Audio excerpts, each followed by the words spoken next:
Good evening, race fans, and welcome to the As the World Kerns 250 from Kern Raceway in virtual Bakersfield, California.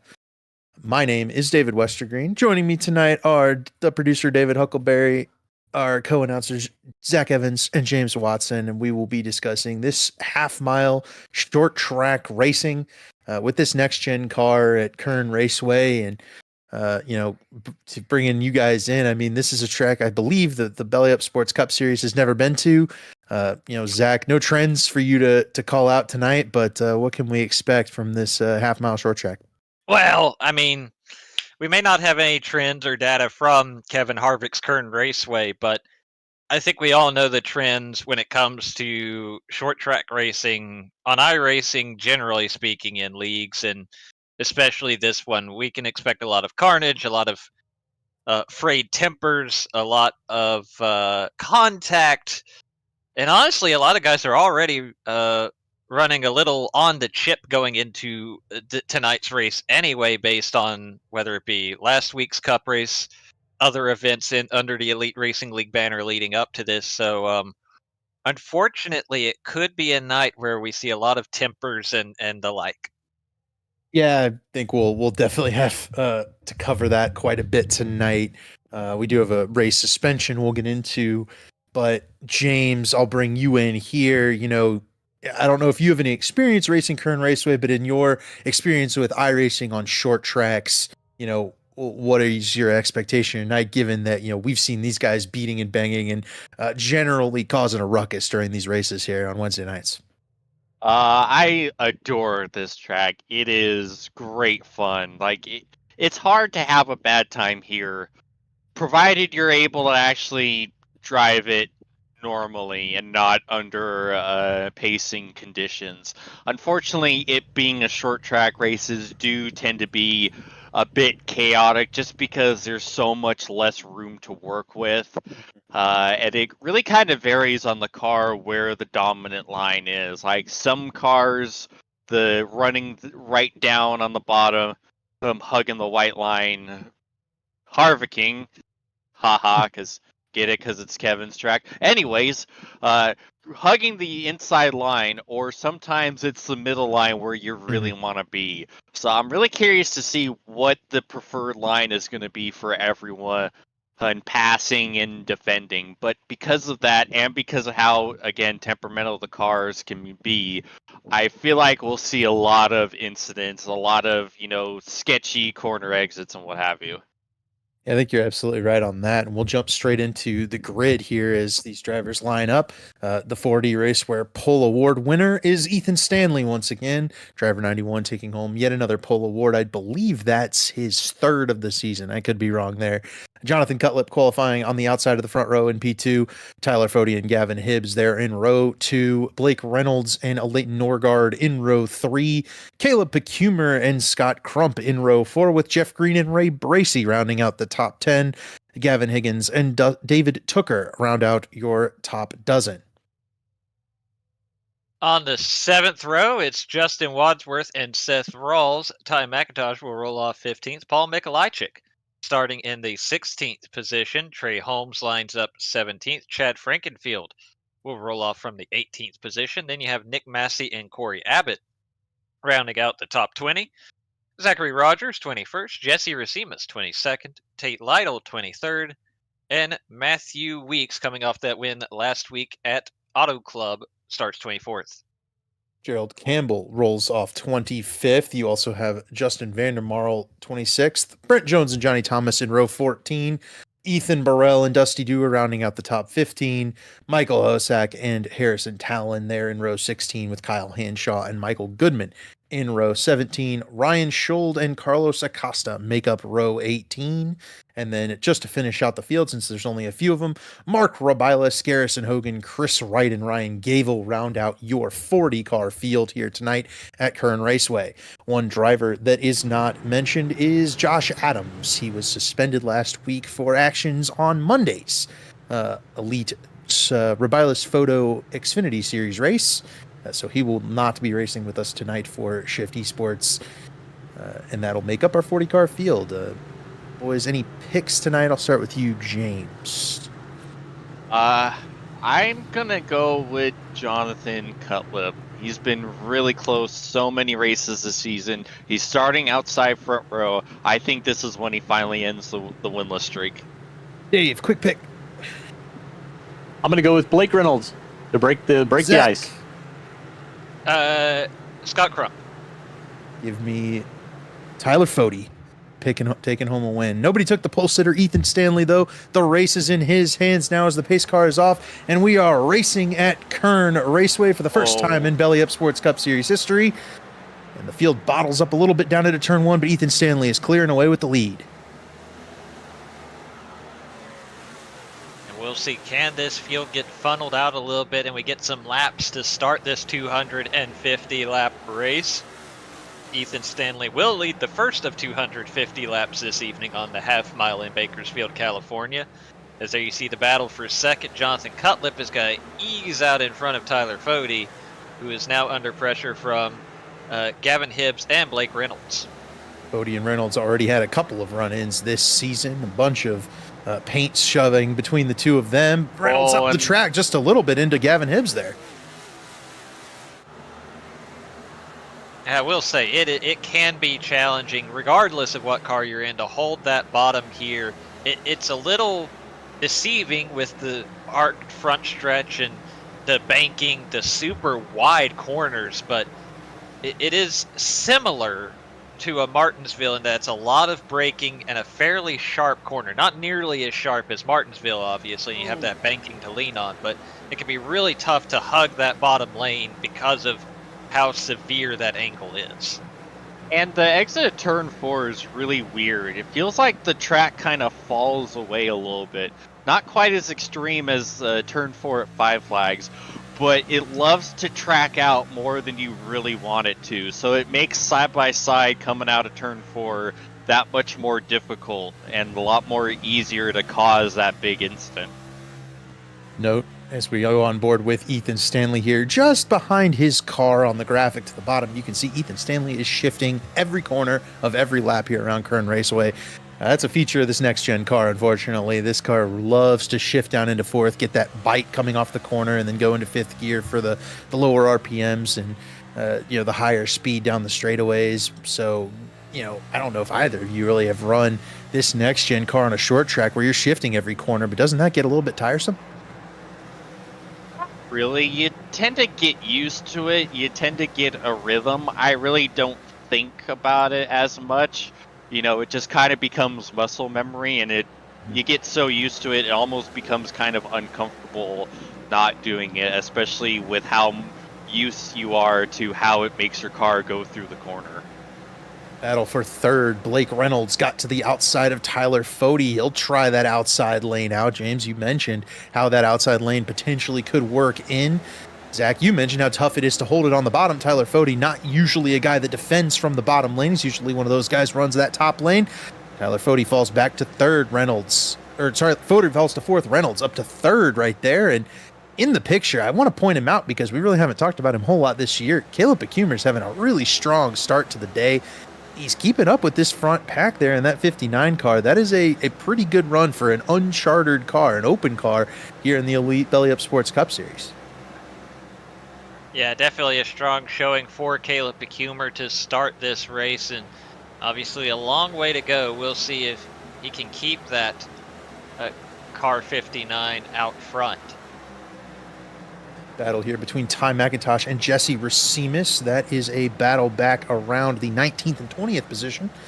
McIntosh has fallen 5 spots. I wonder if that car got a little upset. Potentially he got stuck in the wrong lane on this early start, but McIntosh starting to go the wrong direction in the Shift Esports Toyota. And certainly that's one driver that, would really love a good... Chad! Contact on the back stretch. Chad into Seth Rawls. No harm, no foul to this point, but Seth was very unhappy about the contact last week. Had a number of choice words for Johnny Thomas in that contact, and he's been one of those guys that has gotten a bit fired up. Seth's more of a reserved guy, but I wonder if he might be a little agitated with Chad after that contact in the back straightaway.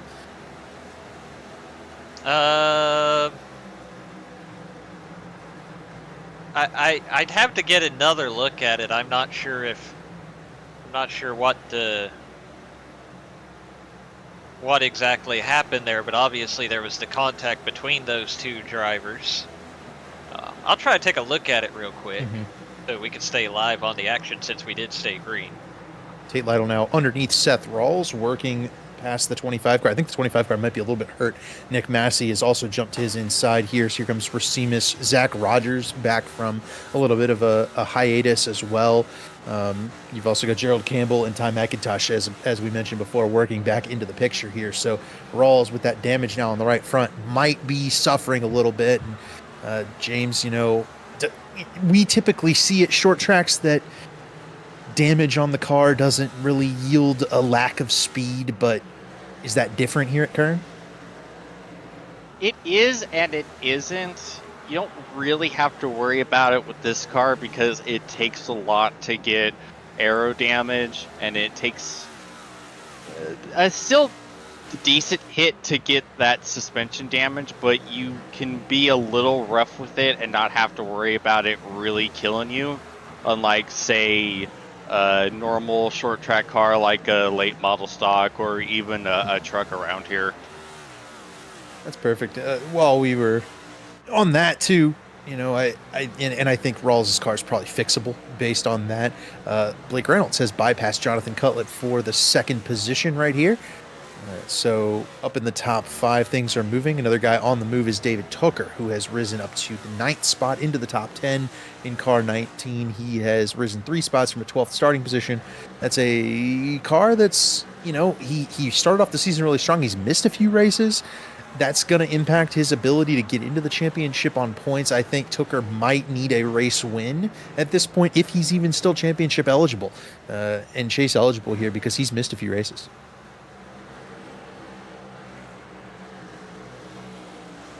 One thing that we're starting to see as we get pretty decent ways into this green flag run, of course, is, you see those brake rotors glowing on all of these cars, really. And one thing I'm seeing a lot of, which makes a ton of sense considering the challenges of Kern, getting the car to rotate through these corners, even with that banking, you're seeing a lot of where it's the front brakes more so than the rear brakes that are really lighting up on these cars. And, you won't run into, I think, a right front tire issue if you do have those brake rotors glowing, but you can overuse the brakes to where, and the caution's out. I believe it's going to be Carlos Acosta that's got into the wall. Yep, there he is down in turn 4, I want to say that is. That did look like turn 4, and as the Mark Rebelus Photography League Play machine picks up Carlos Acosta, this is going into turn 3. Maybe contact here with Harrison Talon. Decent amount of net code there. So I imagine that will be the call, but of course we'll wait on the official word from race control. Looked to me like Carlos was moving down just a little bit. He was definitely moving down a lot, yes. So that would be a question of, was contact inevitable regardless of the net code? And that's a difficult spot for race control to be in. William White's made some aggressive calls to this point, but he's fresh onto the box, and I believe he'll make the right call here with regard to positioning of these two cars and how that net code affected things. Seth Rawls reporting 1 minute 30 seconds of repairs from that contact with the wall after the incident with Chad Frankenfield. Now, is he noting that time publicly so as to get a review of the incident? That I don't know. Okay. And that would be okay. Yeah. Well, so Williams got a couple of incidents to go look at here. First caution of the day, lap 27. They made it a lot further than I thought they were going to on that initial run. Right, that's my thoughts exactly.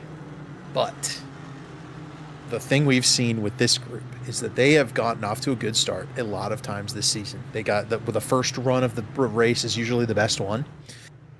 And then the first caution comes out and everybody gets they ratchet up the intensity a little bit, despite not needing to do that yet. We're only on lap 28 of 250.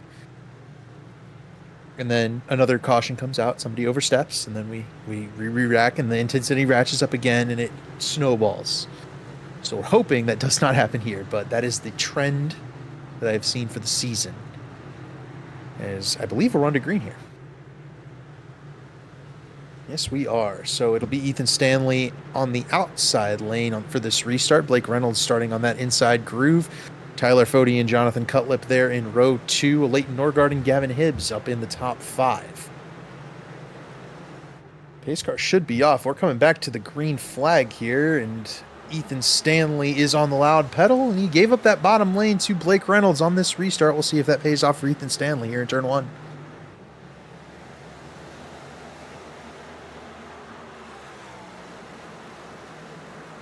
So far it has. Stanley able to hold off Blake Reynolds for the time being. Lap 30 on the board. Stanley, Reynolds, Fody, the top 3. The battle is for 4th between Cutlip and Hibbs.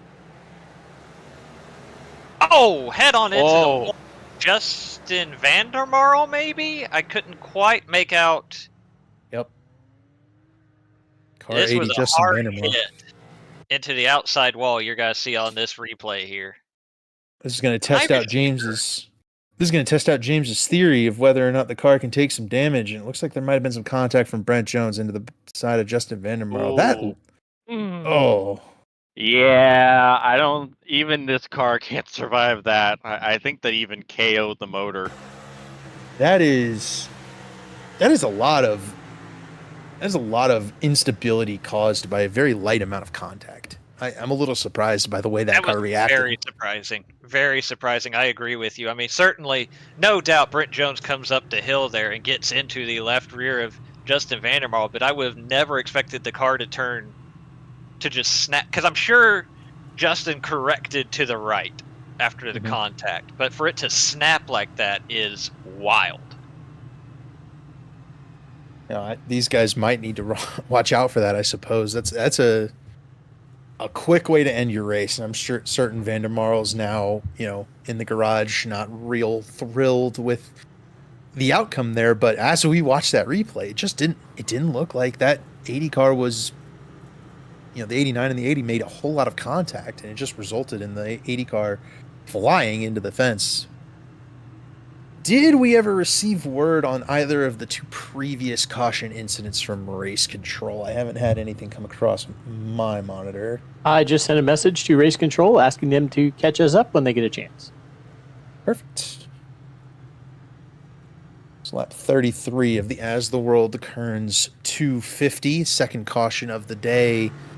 And what I spoke of before during that first caution, I fear may be on its way towards us here, because I don't even know if there was any aggression that could have solved the incident that brought out caution number 2, but everybody else is now paced for 6 or 7 laps in a row. They're out of the rhythm that James mentioned earlier, and that makes this restart, I think, a little bit dangerous for all the drivers in the mid-pack here to try and, they're going to get aggressive, I think, on the start, and that could pose some trouble.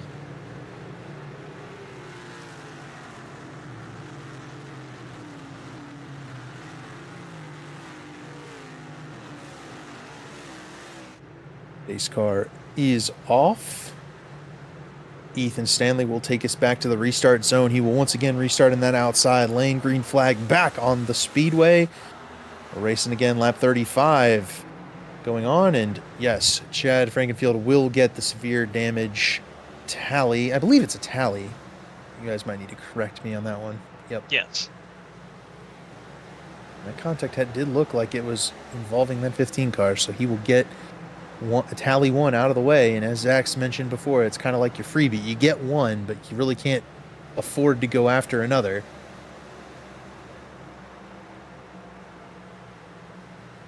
Chad working his way towards the top 10. He's right there on the back bumper of Jeff Green in 11th spot. He's going to have to be careful and patient as he tries to work his way into the top 10 here. Yeah, definitely. I mean, a long way to go in a short track race to already have that one tally in your pocket, as they're getting 3 wide ahead of him there almost. David Tooker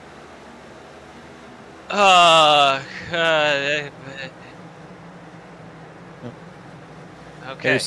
Harrison Talon receives the second tally. Gerald Campbell's 3 wide with Ray Bracey and Ethan Burrell there. Up front, it's Ethan Stanley and Reynolds. Still 2 wide through the field. I think that's Garrison Hogan going way wide up there. Oh, hang on to it. Okay, we're good. Ray Bracey and Zachary Rogers made contact on the front stretch. They're still trying to fight 3 wide around Caleb Pecumer, I believe, and they've kind of settled that out at the moment. As there we see the tally for Brent Jones for our most recent caution. I think we're caught up. We are caught up. Thank you, Race Control. I'm amazed we were able to go 3 wide for so long here and survive. They've done well, and Race Control's already had a long night. Several cautions right back to back there. I was going to say he's not old enough, but he's English. He can have one. Yeah, he's in uni. So even if he wasn't old enough, he could have one. Oh, Pecumer is falling back here. Yeah, I was going to say they're starting to stack up behind him. Cool. It has to be a little worried for him. Pecumer has fallen to 25th spot. He's down 18, battling with Paul Mikolajczyk here for that spot. Mikolajczyk also down 10 spots on the day. These guys have really struggled, I think, with keeping the car under him over the course of this longer run that we've had. Mikolajczyk up the track into Pecumer's door. Here comes Trey Holmes 3 wide.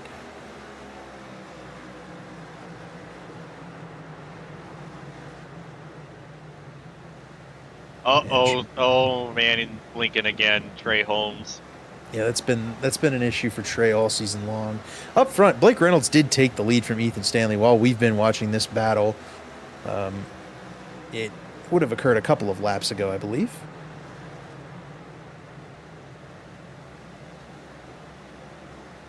Oh, crash there. Dewar? Chris Wright? Crory Abbott, I believe, is going to be involved in that as well. Chris Wright. That's Goody, isn't it? It's Goody instead of Dewar. They have the white and red cars. 44. I think Chris Wright might be okay. I don't see a whole lot of damage. Yeah, but after listening to him in the interview last week, I'm sure Chris Wright, the cars might be okay. The driver might be a little peeved. Oh, Goody just got a little loose on exit, couldn't track out properly, and Wright was anticipating him taking the normal exit up towards the wall. Yep. That's exactly what happened. All 3 of those guys kind of bounce off each other, get sideways into the wall, and that brings out the 3rd caution of the day. Why don't we go ahead and take our first commercial break here under caution 3 and run one of our ads, and we'll come back to you with the restart. Since 2010, race fans have had one burning question. When will the Xfinity Series return to Worldwide Technology Raceway? You asked, NASCAR delivered. On Saturday, September 6, 2025, the magic is back. The track that launched the legendary careers of Harvick, Busch, Keselowski, Edwards, and Earnhardt Jr. is now ready to write that next chapter. We're going to introduce you to a new crop of future champions and Hall of Famers. And in the process, we'll create more of the greatest moments in racing history. NASCAR Weekend 2025, the NASCAR Cup Series Championship Playoffs, the Confluence Music Festival, and now 250 miles of the NASCAR Xfinity Series. 2 incredible races, 1 challenging track, a 3-day party of epic proportions. Go to WWTRaceway.com and lock in your weekend racing and camping packages for as little as $20 down.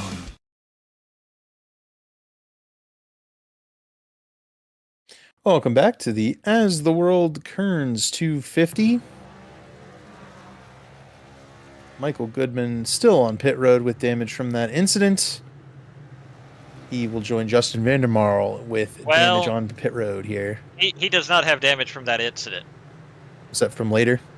That is from he tried to get on pit road and hit the end of the pit wall. I believe he is done for the evening. Oof. Very easy to do here. It's a very goofy pit road here at Kern. Yeah. It must be said. Oh God, the thought of green flag pit stops for our field here tonight. That we are approaching the need that wouldn't happen even if they were able to go green. Is Blake Reynolds off with the race lead here, lap 50 underway. Ethan Stanley, Tyler Fode, teammates there for Lake Norman Motorsports, battling for second. Stanley will clear his teammate Fode, and they will now line up 1, 2, and 3 right behind Blake Reynolds, much like the whole season. Caution is out. It was near the back of the field. It might be Ty McIntosh, and it is. Another yellow flag here. Ethan Burrell's also trailing the field here. Oh, no, that's not Ethan Burrell. Sorry. Trey Holmes loose off. Trey Holmes loose off turn 2. Seth Rawls gives a little shift on shift violence there into the rear bumper of the Ty McIntosh machine, and that was all she wrote. Synchronized shifting as they both spin to the inside. Yeah. Like the 23 car just gets a little unsettled there, and he has to back out of the throttle to correct it, and Ty's already on the gas at that point. Basically the same thing we saw with Michael Goodman in the previous caution. Mm-hmm. Yep. Except for That's just short track racing. Speaking of Michael Goodman, do we want to talk to him here while we pace? Sure. Michael Goodman, it's David in the booth. You got me, buddy? Maybe not. All right, he don't got us. There was an attempt. Oh, there is we he go. back? Here we go. Now All I'm right. with you. Goody, take me. Goody, what happened out there, buddy? Me and Chris were racing hard. I know I'm sorry to take out one of your cars there, Dave, but we were having fun, and it just snapped on me. I was hoping I was just gonna bounce off of him and just be myself, and well, Corey kind of got pinched in there as well, but yeah. So that was I guess a racing deal. Then I missed pit road the first time, and I'm thinking, okay, second time I'll get it this time. And as you've probably seen, didn't make it. So Oof. yeah. So I got to ask you guys a question here. I've had probably 2 of the biggest racing embarrassments this season in Elite. Which one's worse? Money shifting on the pace laps in an Xfinity race at Daytona. Don't even take the green, or what I just did now. Oh, it's money shifting the pace lap. 'Cause this one, I mean, we've already described the pit road as goofy here. That's but true. Shifting the gears, I mean, come on, buddy. Yeah, that's fair. That's fair. Don't have to relive it. Is it sad? Is it sad that I'm more embarrassed about this one though? I don't know. We're going back green. We are going back green here, Dave. But appreciate you tuning in, Goody. We don't have time. It's too quick around here. So yeah. I'm sure you're done for the night. So have a good night, buddy. Yeah, you too, and hopefully the race is a good one here. Let's go. We're hoping so. All right, cool. Blake Reynolds leads on this restart. Ethan Stanley, Jonathan Cutlip, second and third behind him. Fode will control fourth. Scott Crump up into the top 5. That's a car when we get to these short tracks you have to watch out for. Scott Crump is usually pretty quick. Was able to make up some ground here since qualifying ended. He's up to, I think, 6th spot, battling for that 5th spot with Gavin Hibbs. He's kind of got that outside lane, and guys, it kind of looks like that outside lane is pretty good and useful for passing right now. Inside lane, you just can't get up off the corner. We'll see. Yeah, I think you're right. I think that's where the highest side is where you're going to want to be right now for passing. The only thing I am curious about is 250 laps is a pretty long short track race at a place like this. I wonder if some rubber buildup over the course of the evening might change that, but for right now, I feel like that's the ticket.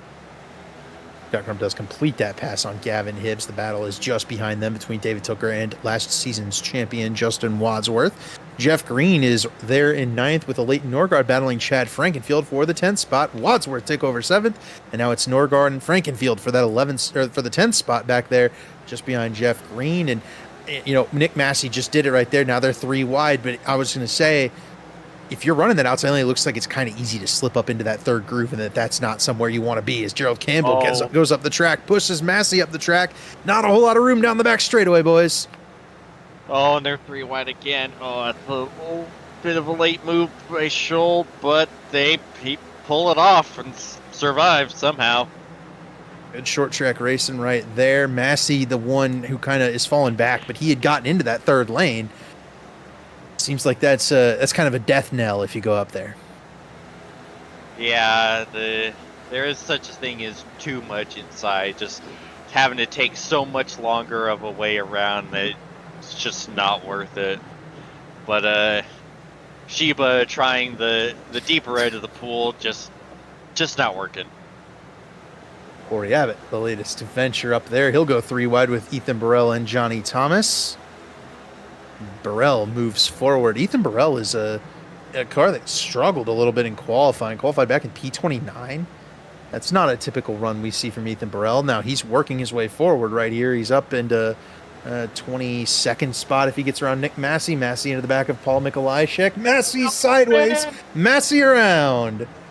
No caution. Caution? Interesting. That's good for Massey. I think he will avoid a tally with that. Yeah. Did he get bumped by Johnny there? No, he was loose before. No. Little contact. That's okay. Yeah, I think he just kind of emergency backed up the corner because he was nearly going to hit the car ahead of him and might have got on it a little. Oh, Bojo! Oh, what a save! Bojo and Gerald Campbell both out of shape on the back straightaway. We're looking at Ryan Gable here. Gable's up 24 spots to 16th on the day. An impressive early run for Ryan Gable. He qualified very poorly back in 40th. He's moving his way forward. Yeah, a lot of crazy kind of qualifying efforts. You know, we touched on Burrell earlier, and Matthew Weeks also not a qualifying run that we expect from him. Gable a bit deeper in the field. Yeah, a lot of the players that were kind of used to being up front having to work their way through the field in these early laps. Weeks not even in the top 20 yet. Right.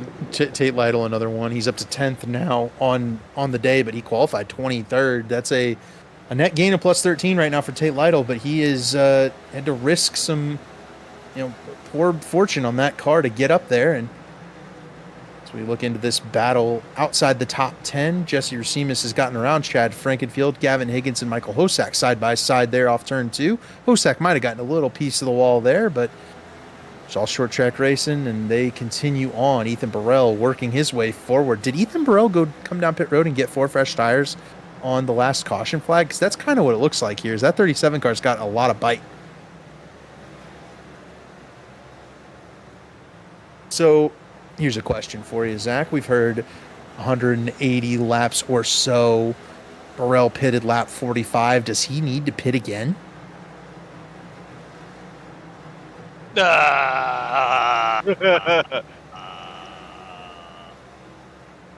Wait, he pitted when? 45. So obviously he doesn't have enough based on pure laps, but what if we get those cautions that we're expecting? Dude, I don't know. I that doesn't sound like a good idea. I'll leave it at that. All right. Oh, Burrell up the track. Well, you might need to pit either way if that happens. This battle rages on. Gavin Higgins, the one kind of falling back. The black 13 car is the one. Oh, Frankenfield loose off turn 2. I think these cars are starting to get a really big handling handful here. They're old tires, right? Right, and I think there is enough fall off there that, especially with the green flag laps we're getting. I mean, right now, your leaders are running in the 19.0 range when their fastest laps were in the 18.2, 18.3 territory. So there's enough fall off there that you're going to want tires if you get the opportunity to put them on. I believe the front 2 of this pack, the guys that just blew around everybody, have those fresh tires, and they're showing off that that's going to be somewhat of a difference and somewhat of an advantage here. Michael Hosack and Ethan Burrell working their way forward here. Hosack up 20 spots from his starting spot, but even since the restart, he would have gained probably 30 spots with those 4 fresh tires, and he and Ethan Burrell are really working their way forward here.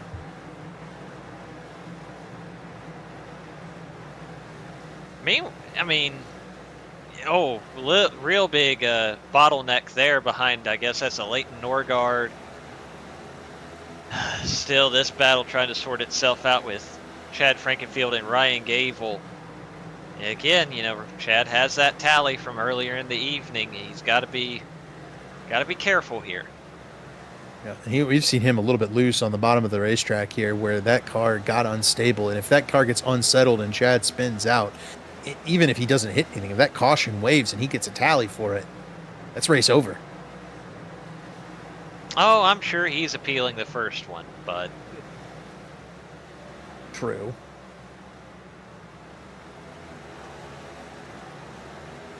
theoretically it would be race over. Yes. Right, yes. Ethan Burrell has entered the top 10. He blew around Jeff Green in the 2 car for that spot up front. We haven't covered it much. Blake Reynolds is just holding serve over Ethan Stanley right now. They have been nose to tail since the restart, and this front 5 is gapped P6 David Tooker by about a second here. So that whole group is kind of running very calm lap times. Tooker, Gavin Hibbs, Wadsworth, Burrell, and Lytle, they're their own little pack. And then it's another gap back to that big group that we were just following with Norgard, Racimus, Frankenfield, and others.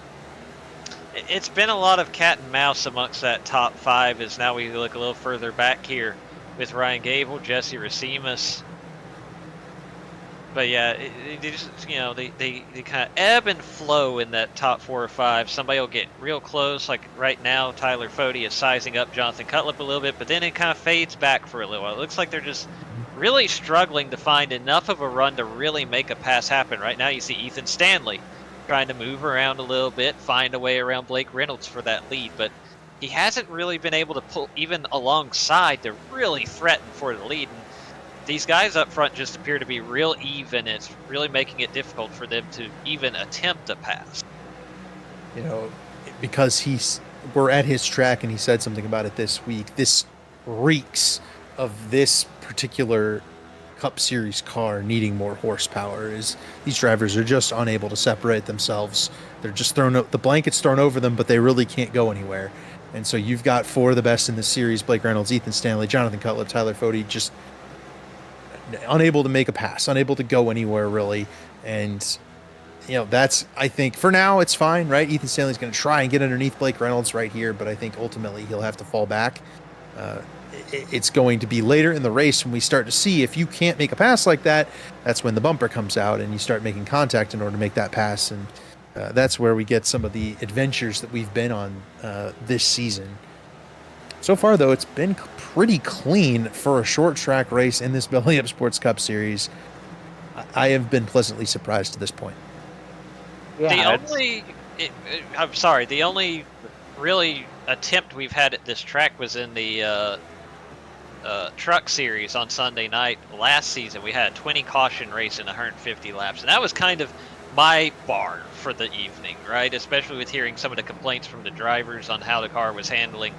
I thought we'd be in for 20-something cautions this evening, and it's been a good start so far. Fingers crossed, knock on wood. We don't want to jinx it, but we have to report it's been a good start. These guys have done well.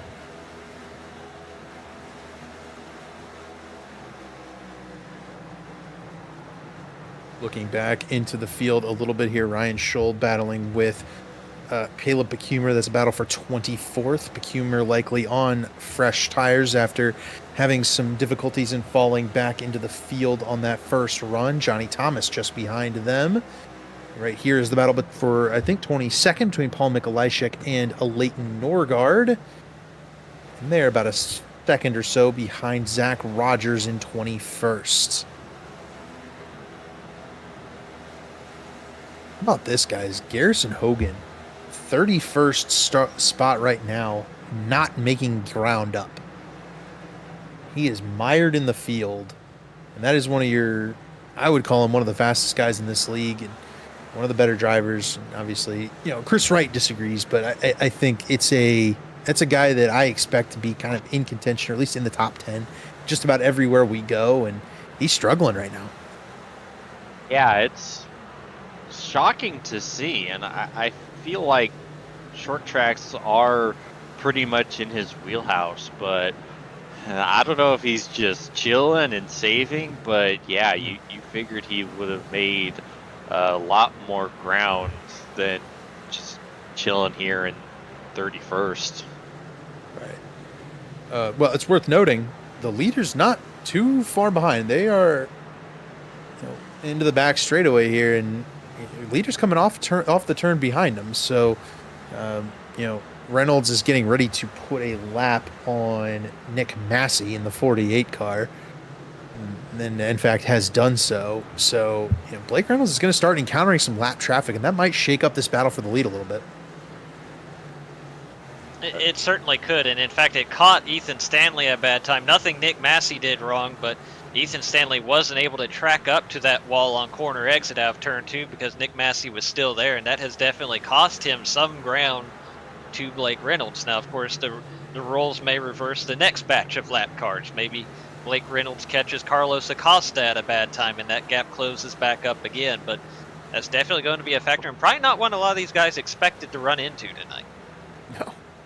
And it's refreshing for sure. We'll see how that lapped car etiquette is, because really, when was the last time we saw lapping cars at a short track in this Belly Up Sports Cup Series? It had to have been maybe that Bristol night race. I think we did get into lapping cars a couple of points there, but David Tooker's around on the back straightaway. Yep, Tooker out of the top 10 in that 19 car. Yeah. He's falling way back. Oh, yeah, he came to a complete stop there. It looks like maybe, did he dip the wheels below the apron, maybe? Yep. Oh, yep. Apron bad. That is exactly what he did. That car just came around immediately. He did it. Tough break he there. Got it. It's definitely a tough break for David Tooker. Falls all the way back to the 34th spot, just in front of the race leader. A little bit of contact between Ty McIntosh and Gavin Higgins. This fight just behind the Chad Frankenfield machine as well. And just in front of Christopher Frankenfield, loose off turn 4. Yeah, big save from him.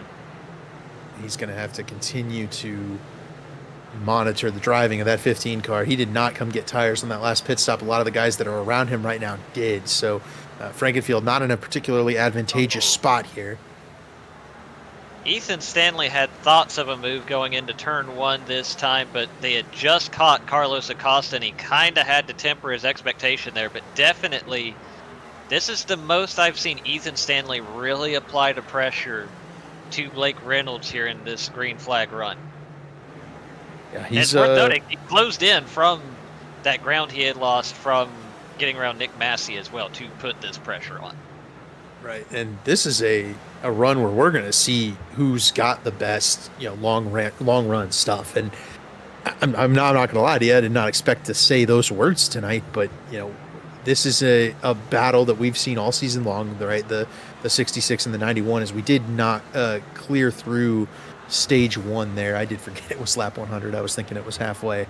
But, ultimately, obviously no caution around that stage. So really the only loser of the stage is David Tooker, who does not get his stage points, but everybody else kind of finished where they were running, with the exception of that 19, and then maybe the bonus of that 24 of Michael Hosak, who does get a stage point. Yeah, and not even that for Tooker. He went from stage points to almost getting lapped in the span of just a couple laps with that one unfortunate mistake. Looks like the pressure Stanley was putting on Blake Reynolds might have been in effort to grab that stage win, and now he's backed off a little bit and yielded 0.8 of a second or so to the leader in that 66 car. So the Reynolds-Stanley battle continues. It's continued basically from race number 1, where Ethan Stanley won the Daytona 500, and he and Blake Reynolds were battling in the top 5 during the last couple of laps. It's come through all the way through this race. Matthew Weeks around Jeff Green. Dustin Dewar now applying pressure to the former Do-Good Motorsports driver and teammate.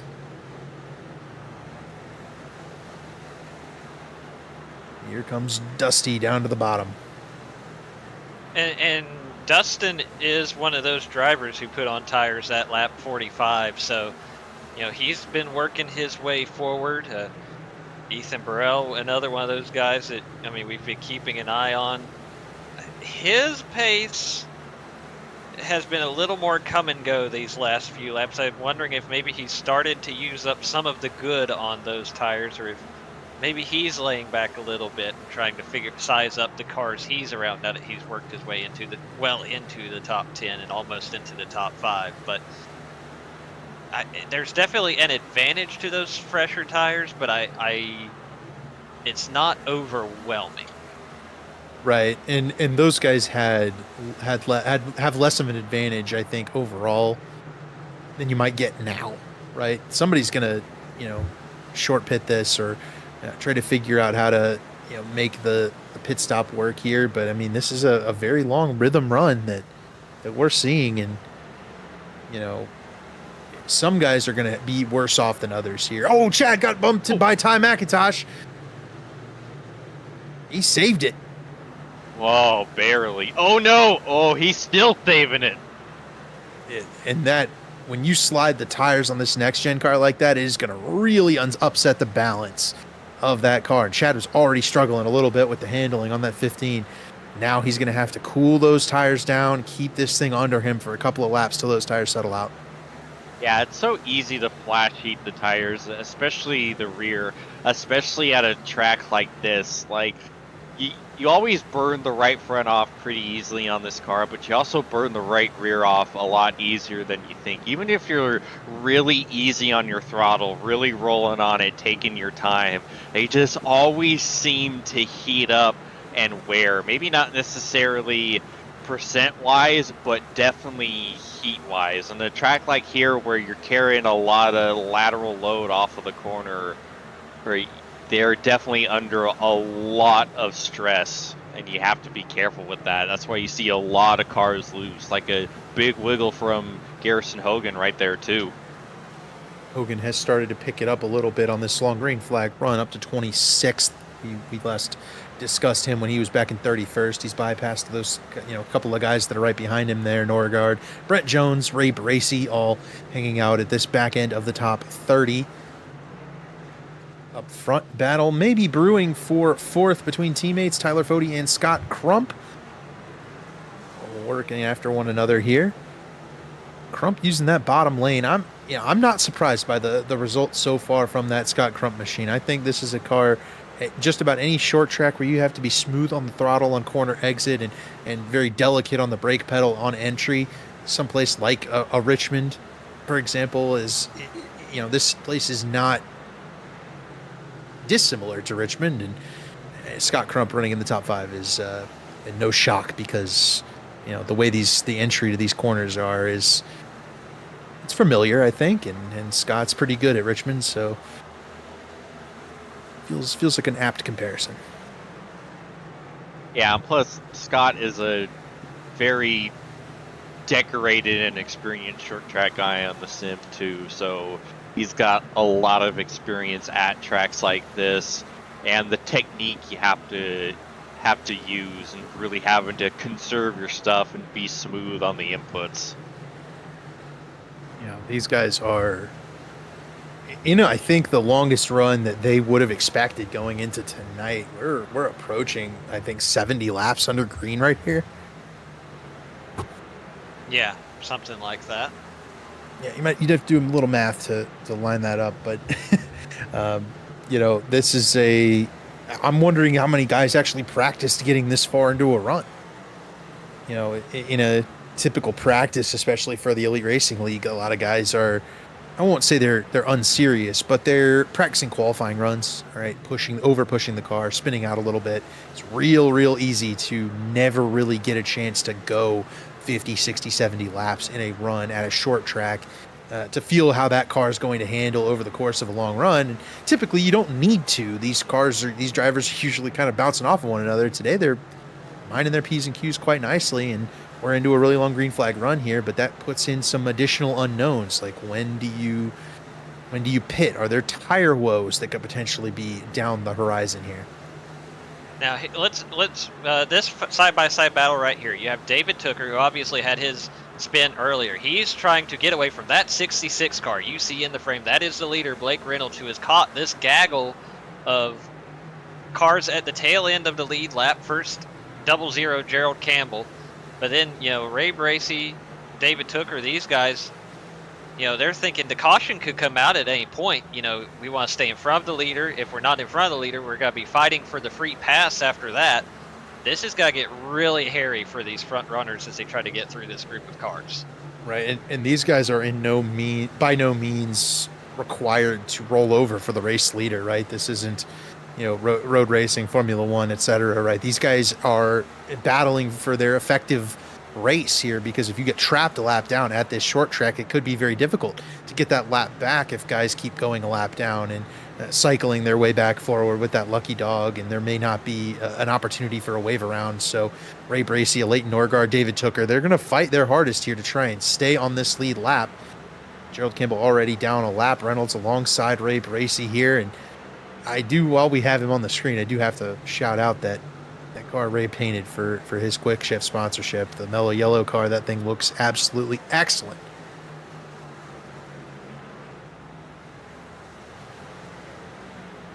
Yeah, thankfully, if you're Blake, you don't have to really be aggressive trying to get through this traffic. He's got a pretty healthy gap back to Stanley, a second and a half. So you can kind of just take your time and really work through and not have to kind of throw all of your cares to the wind. Obviously, that gap's going to go away if he spends too much time, but he's already passed and able to stretch his legs a little bit. Now it's Ethan Stanley's problem.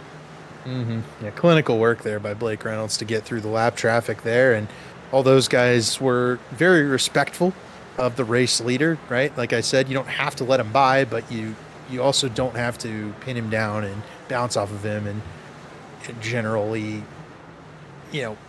wreck him, obviously, right? You want to maintain that respectfulness throughout the field, and that was what Blake Reynolds was able to receive right there from a bunch of the guys in the rear of the field. Here's a battle between a couple of guys that have had their share of incidents, and they're bouncing off of one another entering turn 3. There a new chapter to add to this rivalry? Question mark. Jeff Green and Chad Frankenfield have, I would wager, are probably the two series leaders in incident points potentially tallies. So see if the Traders Brewing and the Kicking the Tires Forwards can keep it clean here in this battle for the 18th position. Have so far. They've been racing side by side for a long time.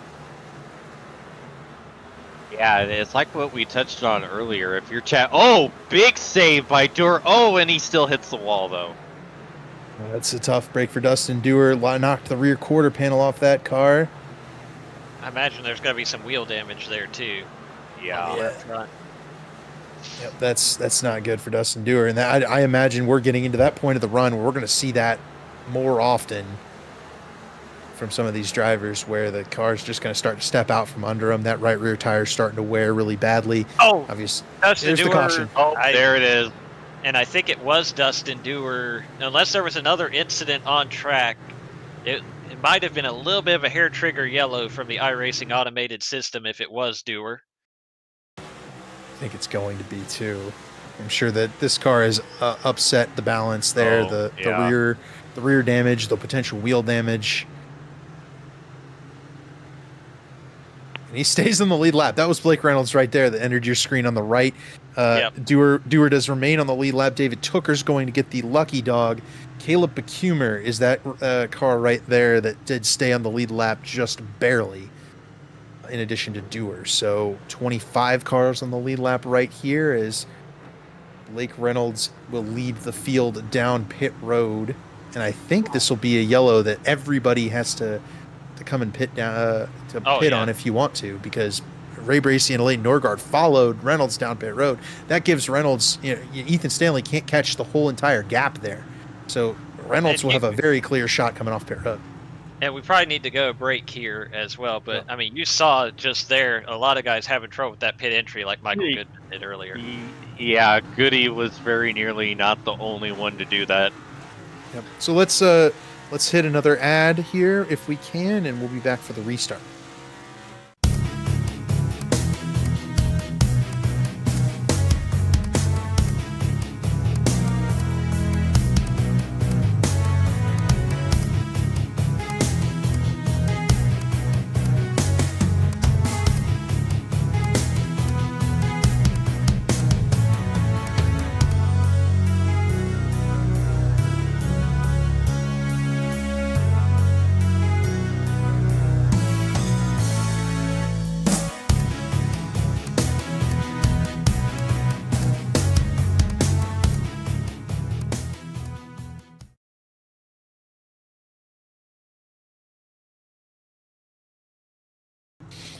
Welcome back. Here is the race control penalty report. Let's see if we can bring that back. There we go. Dustin Dewar ends up getting the yellow flag. And that's what I mentioned when Nick Massey got sideways earlier. Also, Chad Frankenfield. Both of those guys were sideways. You know, they don't get the tally because the yellow didn't come out. Dustin Dewar, the unfortunate victim of the quick iRacing hair trigger. A lot of guys stayed out to get the wave around here on old tires. If this race goes green for any length of time, those drivers are going to be a lap down again in a hurry. Yeah, you're pretty much hoping for the quick yellow here. I think it's their only play to get back on the lead lap, but it is a short window of opportunity forthcoming. Yep. Pace car is off. Blake Reynolds leads us back to green. The big winner, I think, in all of the carnage there was Ethan Burrell. He was able to parlay those fresh tires into good track position. He's up in 5th, 24 starting spots above his starting position on the day. Blake Reynolds to the lead over Stanley. The battle is for 3rd between Tyler Fody, Jonathan Cutlip, and then it's the Pro Edge teammates of Ethan Burrell and Tate Lytle. They're for 5th. Fody clears for 4th. And Burrell and Lytle unable to settle that. Battle for 5th out for now, but it will be Tate Lytle coming off turn 4. He gets the run, and he'll take it ahead of Ethan Burrell, his teammate. Battle for the lead. Gavin Hibbs is falling down the order really quickly. He might even be crashed in turn 1. That's going to be a yellow. And there is the yellow that all of those guys were looking for. Well, all except for maybe one, and we'll have to get a look at the replay. I can tell you it's got to be Dustin Dewar. It's got to be the end of his night, both as a second tally and both and for an Alt F4. No. I'm not sure if he Alt F4'd in time to avoid somebody hitting him. There's one car I saw, but I couldn't tell who it was. It's got to show up on the screen right about here. It's not Tooker. Ryan Schold. Oh. I think that's going to be some damage for poor Ryan Schold. Yeah, and more playoff implications. Insert Rick Allen impression here, because again, we know that from last time out that Ryan Schold was right there on the bubble. That's another bad week for him. Let's see if it gives him another. Yeah, it's going to give him some damage. Dave, do we happen to have the points, the latest points update available to us today? We might not have grabbed that, so it's perfectly okay if not. Oh, hey, we do. Looks like Schold is in right now, and I can't even read that. Bring it to my other monitor. Looks like RC is the last car in 16th, and he's not here, so that's good news for those like Gavin Hibbs, Seth Rawls, who is not having a good run after that early incident with his teammate Ty McIntosh. Yep. Josh Adams also on this list. That's a car that's missing today as well. Leighton Norgard, I believe, will get the lucky dog in this caution as well. That will leave Ray Bracey, Carlos Acosta, David Tooker now a lap down. Corey Abbott, Seth Rawls, and Nick Massey also going to be hunting those lucky dogs. And there it is, second tally for Dustin Dewar, and potential additional penalties coming. And we'll probably hear about those next week if any further action is provided. I believe that it is. Zach may have a better understanding of that. I don't believe you're supposed to do that. Yeah, it's a no-no. Blake Reynolds to the restart zone here on our 6th caution flag of the day. We are green again, just 4 laps from 100 to go.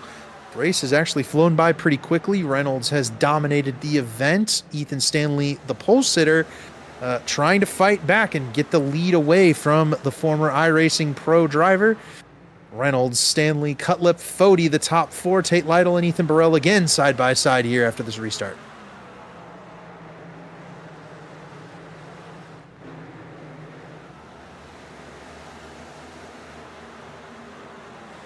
Stanley might look for the lead here in turn 3. He will. That's not going to happen. Reynolds, very strong, coming off turn 4.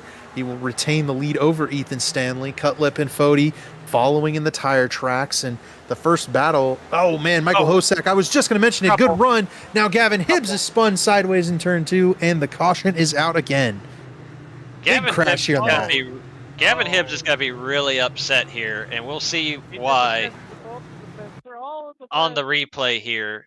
Ultimately, the wreck starts with him. I'm not sure exactly if he gets loose on corner exit. They stack up in front of him.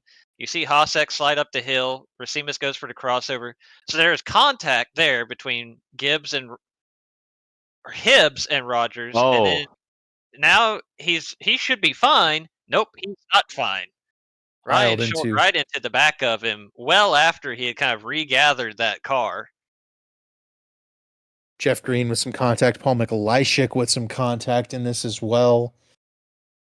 Yeah, we might want to take a couple more looks at this one. We'll go on board with Ryan Schultz here, see what he saw coming off of turn 2. But yeah, I think you're right. You know, that car is sideways, pretty evident, and he got into hit. him. No. Did he get hit? I think he gets hit. By the way, that car, we'll need to look from outside the car, but that looks like he got hit. See, yeah, somebody did not apply the brakes there, but it may not have been Ryan Schultz. It may. That's gonna be. Oh! So he moves to the left to avoid, but David Tooker was there, and that's what it might not. It might have even been netcode.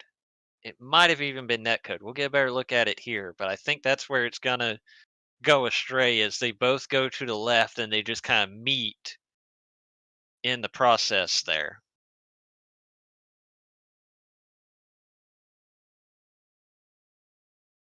No, wow. He just kind of gets drove into the left rear there. It was weird how the contact just kind of shot the car up. Like you figured Kind it of like would we have saw with just Justin turned him. Vandermart earlier. Right? Yeah. Yep. Mm-hmm. Another bit of that weird contact that kind of resulted in an additional incident. Here's what happened to Paul Mikulajczyk. He gets clipped by Johnny Thomas. Like Jeff and Zach Rogers also came together there. Rogers ending up with a little bit more damage than Jeff. Schultz managed to also collect Mikulajczyk once again. I believe they call that a turkey in bowling. Yeah, he nearly got away with it without any issues. Just a cool little 360, and then bam. So what they do. No, we're going green. We're back to going green here. Ray Bracey did get the lucky dog under that yellow. And a bunch of the guys back there with damage. Pit. Green flag is back on the speedway. Blake Reynolds to the race lead once again from that outside groove. Ethan Stanley and Tyler Fody second and third. Fody will get by Jonathan Cutlip on this restart. It looks like that fourth spot in that outside lane on these restarts is really strong. Cutlip threw it in to turn 4, but was unable to get that spot back from Tyler Fody, and Fody will maintain that third position for now. Yeah, he didn't get a good Caution. restart. Trouble Oh turn no, two. they're wrecking again.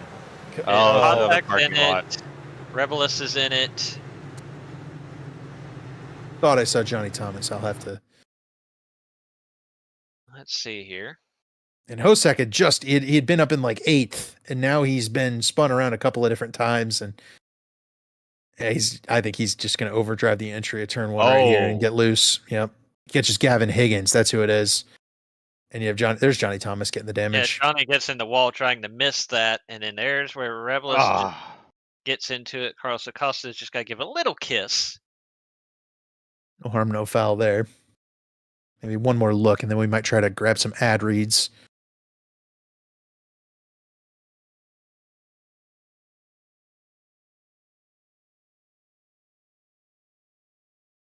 On board with Carlos Acosta.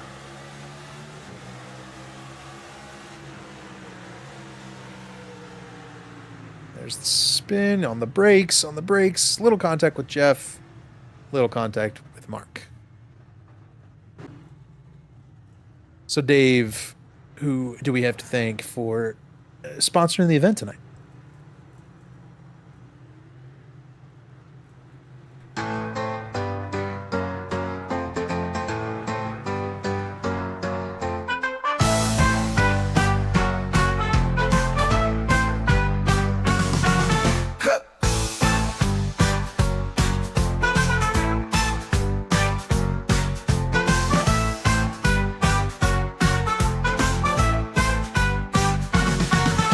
win the blue egg, you're always in the pole position, leading your brand toward victory lane. Don't spin your wheels, accelerate success with blue egg, fueling small businesses to win big.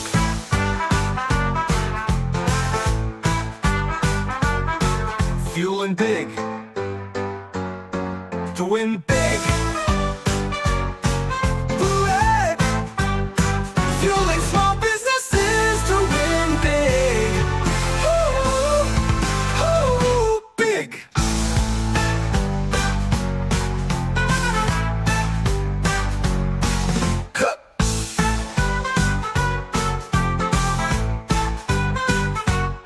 To win big, you're always in the pole position, leading your brand toward victory lane. Don't spin your wheels, accelerate success with blue egg, fueling small businesses to win big. Ooh, win big. The World Kern's 250. Blake Reynolds to the race lead after our 8th caution of the day. The race has actually been a lot cleaner than that. The cautions have kind of come in some spurts here. A few recently and a few right in the middle of the beginning run of the race. But we had almost 100 green flag laps there in the Car middle around of the turn event. 4. Kyle Hanshaw's around. And there is another yellow flag, and we have reached that point of the evening where we might just have cautions, breeding cautions, the rest of the way. Hanshaw, the car around here. Let's take a look and see what happened to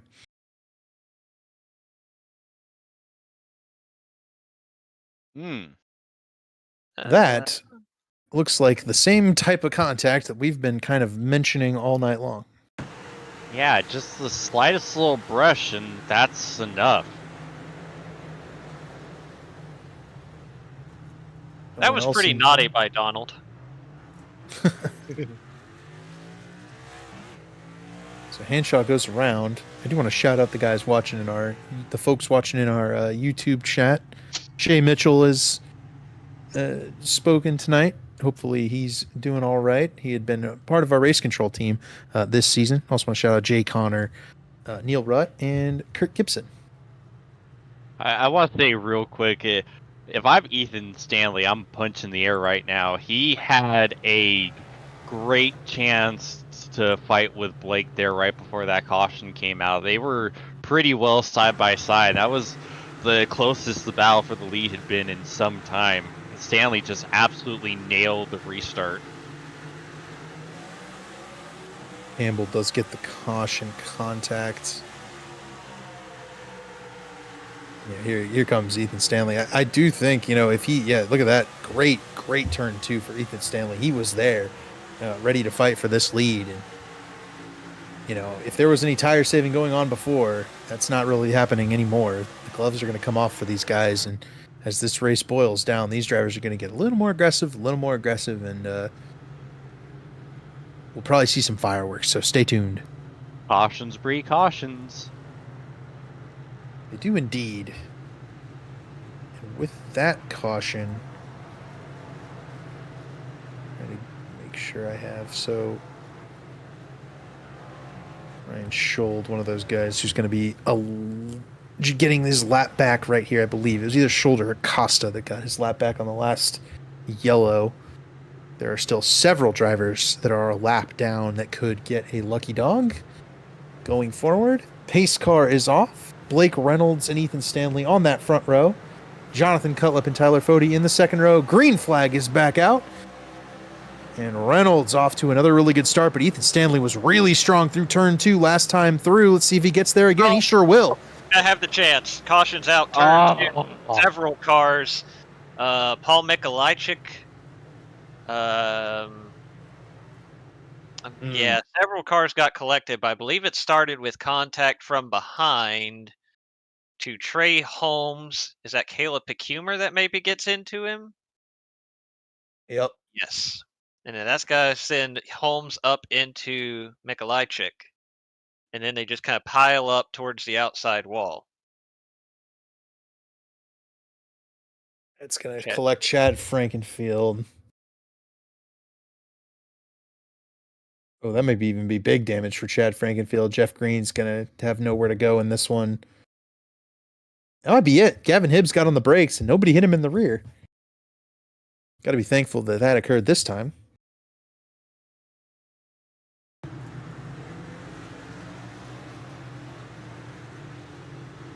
I think that's it for this wreck, though. I think Mikolajczyk and Frankenfield bounced off each other and kind of got it straightened out, and everybody else was able to turn down the hill and avoid the carnage. So while we work our 10th caution of the day, I think we have one more ad break that we can get to here, and then we can be done with those for the rest of the night and bring you commercial-free racing. This one is our our series sponsor, Belly Up Sports, the internet sports bar, sports commentary via podcasts, forums, and articles on topics ranging to nearly every sport. Not your usual sports site. Check them out on X or bellyupsports.com. And yeah, this is the Belly Up Sports Cup series. They've been on board for a couple of seasons now, and they're really good. Definitely go check them out. The tally will be given to Caleb Pecumer, ultimately causing that yellow by getting into Trey Holmes. I think the rookie's just a little inexperienced with that big aggression boost here in the middle of the race. I don't know that you can really make that 3-wide move, even if Trey Holmes leaves that gap. That's really just only going to result in the carnage that it did. So I think that's a lesson Pecumer can learn and, take to his next opportunity where, maybe he can just give a little bit there at that point and keep everybody else from wadding it up in turn one.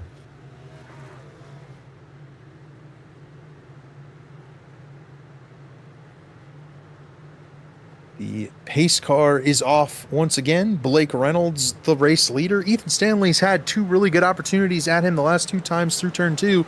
Unfortunately for him, the yellow flag has come out.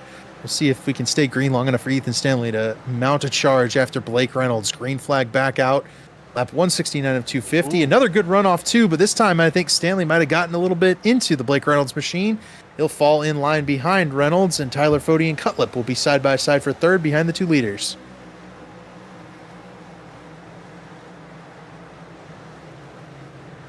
I do not see this one. Oh. That is Nick Massey.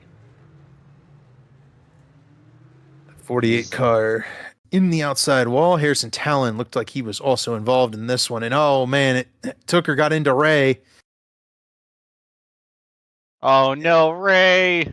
And Ray's still trying to save that 7 car, and he ultimately gets into Harrison Talon and Talon into Massey. So South Shore on South Shore crime right there. And then I don't believe Talon ever held the brakes there and collects Massey once again. Nick Massey, wrong place, wrong time for sure. Having a whale of time right there. That looked almost identical to Caleb Pecumer and Trey Holmes.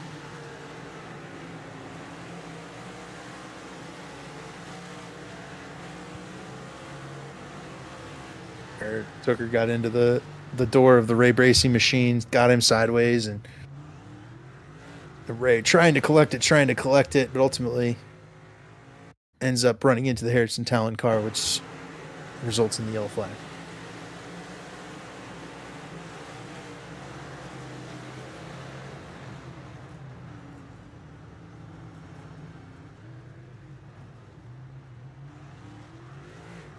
Take it back. Harry was on the brakes. The car just bounced off the wall with such force that he slid backwards into the Nick Massey car.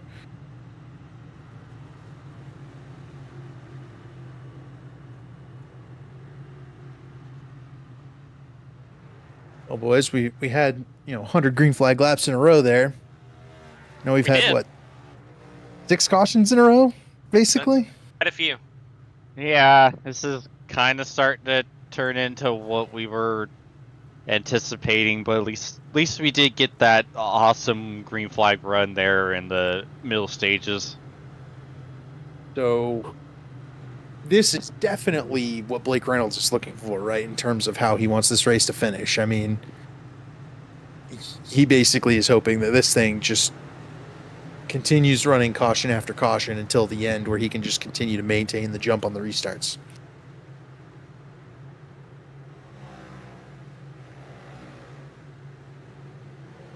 We are 1 to green here, so Reynolds and Stanley will lead us back. A lot of those guys had come on pit road trying to fix damage from these various incidents that are occurring.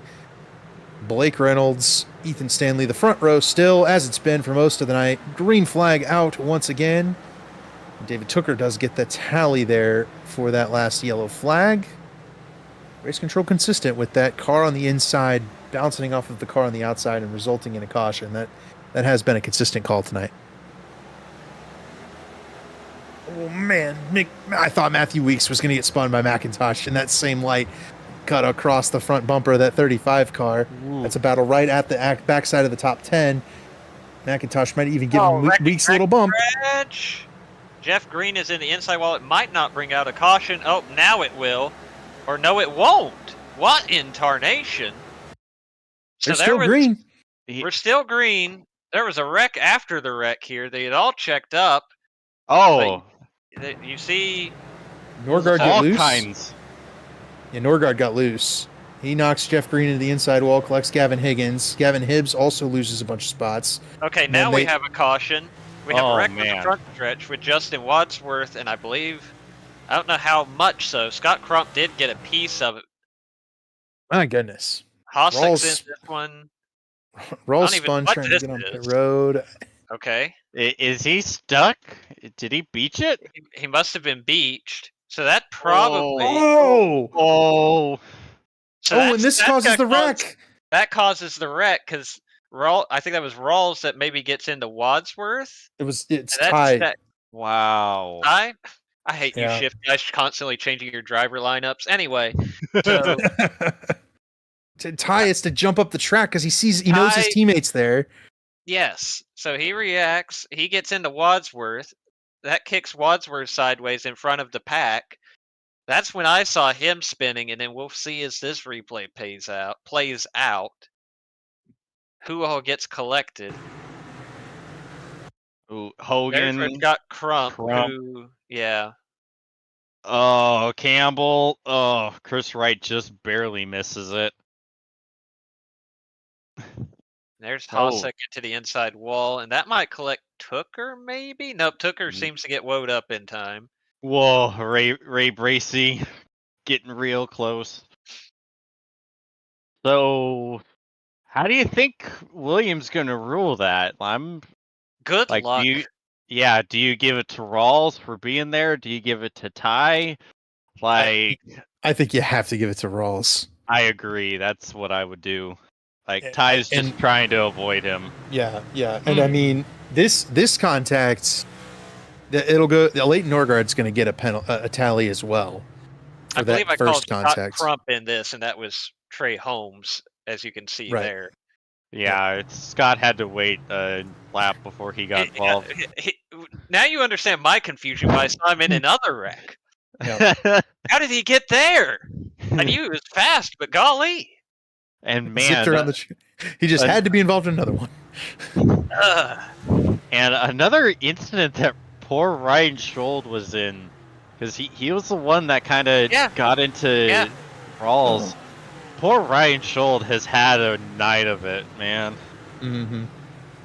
So too, a number of guys that were actually involved in this wreck. Trey Holmes has been kind of he got spun in the last caution. He's been in a number of different incidents tonight.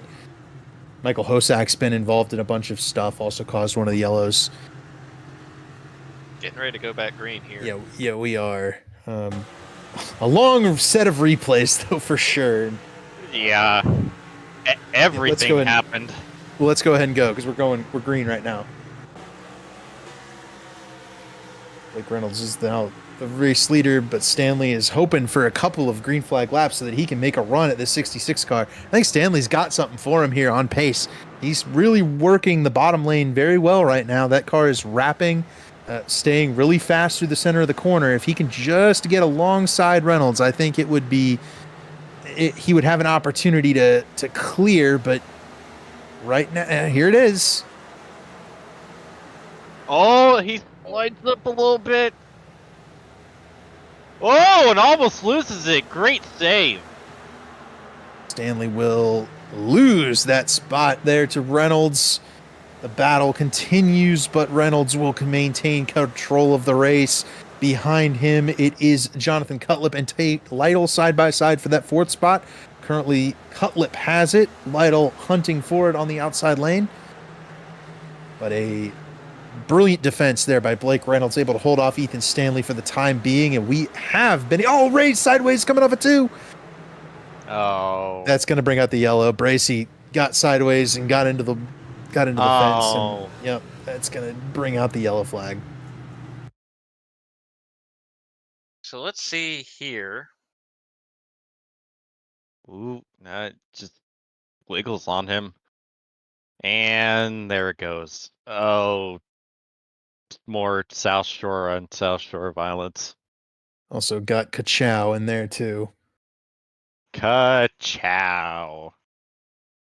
Okay, the contact later between Rubiles and Norgard, that wasn't terribly huge contact, but yeah, Ray loosens it up. And yep, it's a tough break for Seth Rawls, but ultimately, For sure. I think you just have to tow at that point.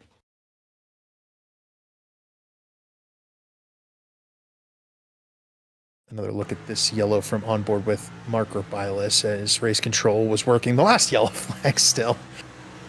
Oh my goodness. And incest for all the defense on that one, especially since he was at the back of the field and had checked up for the initial wreck that didn't bring out the yellow. He did not have a ton of time to make that decision. I think we'd agree, and he'd even agree, hindsight 2020, he probably would have liked to have towed there. Maybe he was even trying to tow, but it was not a lot of time to make that call in the heat of the moment. I think he didn't try to tow because you see him gas it up on that last incident. He was sitting on the apron, the leaders are coming, and he moves forward a little bit. And I think that movement forward right as the leaders are coming, which is, to me, is I'm going to get going. Oh gosh, the leaders are there. I need to not do that. But that indecision, people saw he's moving. I need to change how I'm driving the corner, and it ultimately resulted in the caution. So if Seth just hits the tow button there, it obviously loses him some laps, but it would have kept everybody else from wrecking. And I think that's kind of where you have to go. Sure. But that's a tough spot to be in. I think if you're race control, it's pretty clear what caused the wreck, but it's not like Seth Rawls did anything wrong besides choose to enter pit road late after getting clobbered on the back straightaway. Still talking about the last caution. There's a lot going on here at Kern. Stay tuned for race control's decision on this most recent caution. Ray Bracy did already get the tally for that last one. Pace car is off. Blake Reynolds and Ethan Stanley hoping for a few green flag laps to decide this thing. Stanley does not get the really good restart this time. The good restart's going to be by Tate Lytle in that outside lane. Lytle now able to get alongside and maybe past Tyler Fode for that third position, and he will clear by Fode to move Tate Lytle onto the podium. And Lytle has been on a charge tonight. He has risen from 23rd starting spot all the way up to third. Definitely some pace in that 56 car. Stanley nearly snuck it to the outside of Reynolds off of turn 2. Yeah, if Stanley could get to the outside, that might be his best bet on Blake Reynolds, but Blake is going to, dog that outside lane. He's going to prevent any access up there. Stanley's going to have to get creative if he wants to make a pass on the 66. And I mean, how much have we already seen this season? Those two guys, Ethan Stanley, Blake Reynolds, I believe they have a combined 12 top 5 finishes between the two of them at this stage of the season. And once again, battling for the lead here as we close in on 50 laps to go. And this has been a very, last season it was Ethan and Ethan. Remember, Ethan Burrell led every lap at Dover, won the Daytona 500 with a dominant performance. This year it's been Ethan and Blake, it seems like, but we've seen Tyler Fode, Matthew Weeks charging up there. A lot more parity this season between our front runners. As here comes the yellow flag again. It's got to be Caleb DeCumer in turn 2. Oh. Yeah, before the race, I popped into the South Shore chat and I said, boys, let's have a clean night. I don't want to talk about you at all. And we've talked about them a lot. Well, when you have 964 of them. Hey, the number's going down finally. Oh, Caleb just loosened it up. That's going to be the end of his night. Fortunately, nobody else gets collected in this one. That's a tough break for Caleb. He's a chartered car or an unchartered car, just trying to get to that point of being able to be chartered. A guy that needs experience, right? And that his two tallies tonight are, I think, just a little bit of product of that inexperience, and it's something that he can definitely learn from and grow from. But it's also it's something that I don't think you walk away too disappointed from. These races are really hard, and he's had some good runs this season, so hoping that he can keep his head held high and continue on with this. But it's been a tough year, I think, for a lot of the South Shore camp here.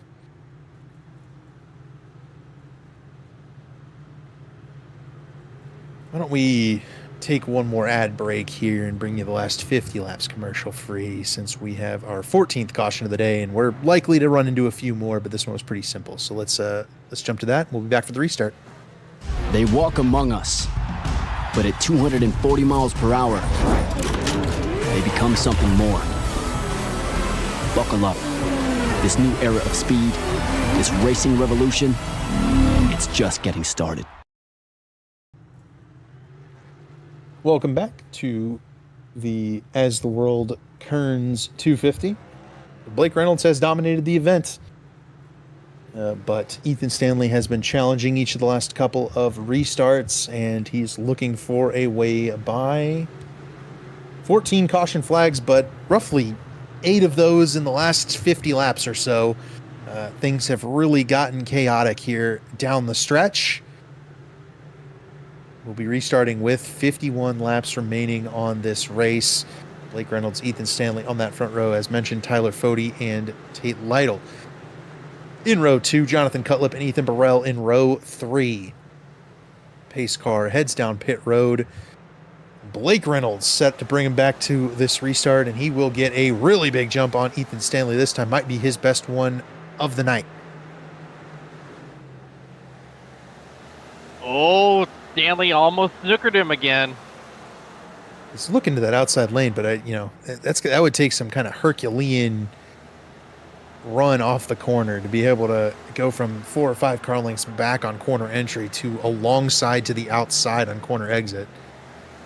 It's definitely going to have Blake kind of thinking on second guessing himself, because Stanley's doing a great job at turning that disadvantage of that huge jump that Blake has got in the last couple of restarts into a huge advantage on maybe sneaking the preferred line away. Yeah, he's doing a good job, but it's ultimately very difficult to pass at this racetrack, it seems like, and especially for the lead, and especially if the leader's able to kind of stay in the clean air and run that outside lane that Blake Reynolds has been able to manage the whole night long. I do want to mention... Okay, go ahead, James.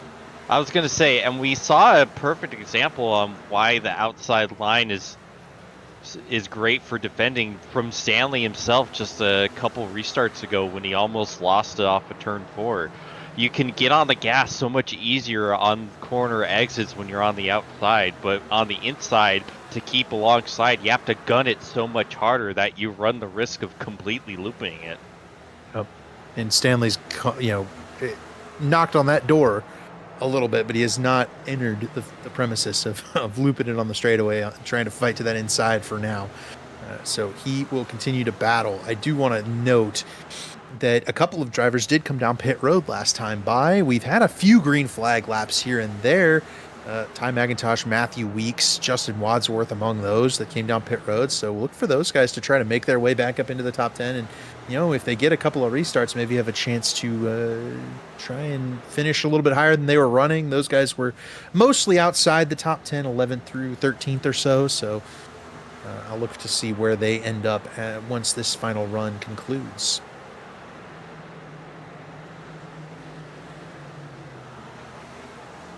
Gonna need to keep it straight though, Ty. He is all over the back bumper of Gerald Campbell there. That is 16th position. Yeah, all up in Donald's tail feathers right there. It's it is an improvement from where he restarted. Ryan Schold in the wall right behind him. McIntosh's car is rotating pretty well, but again, we have a lot less laps on these tires than laps completed in the last run, right? I mean, we ran 50 or 60 laps here on this set, but really only about 20 or 30 are under green flag conditions, and even those laps are split apart amongst all the caution flags. So not sure how much benefit those fresh tires are going to be, but I do think it will be some benefit, and we're seeing that already as Ty McIntosh is moving his way forward pretty quickly. Hosack in the wall. That's gonna help. Ty McIntosh takes advantage, jumps around Gerald Campbell. He also jumps to the inside of Hosack. With those fresh tires, he should be able to gun that Shift Esports Toyota alongside and by Hosack, and Ty McIntosh up to 15th spot. So, he needs to not hit the wall. But I got my eye on this because a fresh tired car up into the top 10 as quickly as possible could put some pressure on our leaders. So here comes Ty again. Jeff. Oh, yeah, Jeff. There it is. Let's Jeff. see. Wow. Yeah, I don't think Jeff gave him a whole heck of a lot of room right there. Those two had a run in, I believe, at Indianapolis this season where Jeff wasn't too thrilled with how Ty raced him. And, well. Yeah, Ty definitely sent it in there. He did. Go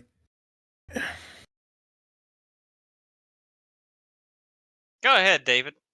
Yeah, one of them drives for you in this league. One of them drives for you elsewhere. Go ahead. One of them signed on to drive next year.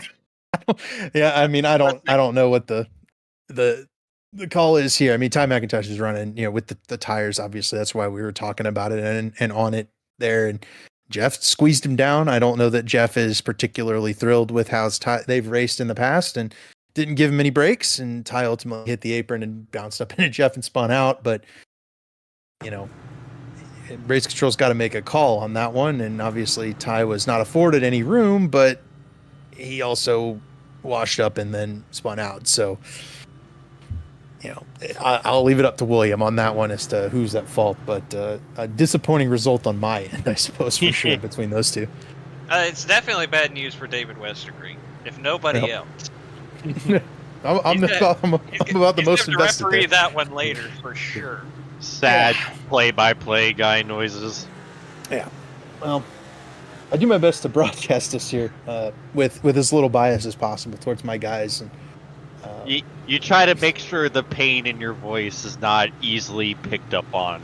Look, the amount of times we've seen Sheba head on in the outside wall this season is it's very disappointing. It started in the Daytona 500 and it just kept on snowballing. Poor Shamu will never be called by his real name. Nope. Absolutely not. And poor Westergreen, every race, I'm never going to financially recover from this. I know. We broke into the Elite Cup Series where we've had some fiery interviews from a guy who is currently having a pretty decent run, and I'm not going to mention his name because I'm afraid I'll jinx the heck out of him. And we've had some adventures in terms of wrecks and drivers getting suspended and all kinds of stuff. So hopefully we can just finish us off a good run here up at the front and finish off this race maybe under green. Maybe we'll just end at 15 cautions. That'd be nice, right? Sure, I like it. Green flag is out. Blake Reynolds back to the race lead, another big run. Ethan Stanley's going to be hunting that bottom lane once again, and he's going to try that move you mentioned, James, but he's just not close enough, I think. I don't know that that's a realistic move there, and the tally will go to Ty McIntosh. Yeah, it's not realistic, but when you don't have as many moves as Ethan Stanley has to work with right now, you're gonna try to play it because you never know. It could work, could end up with both cars stuck in the fence, but it could work. You don't know. Right. Well, I think that might be part of the calculus here is that those two have run into each other a couple of times this season. I think especially back to New Hampshire where Stanley kind of effectively ended Blake Reynolds' race at New Hampshire with that contact there in turn one that ultimately had Blake head on in the outside wall in the back straightaway. And they were not happy after the race. There was definitely words exchanged, and Blake's talked about wanting to race with respect and a lot of items like that. And these guys have raced him really hard. I don't know that it's been unreasonable for most of the season, but the incident at New Hampshire maybe just a little bit on the edge of that. And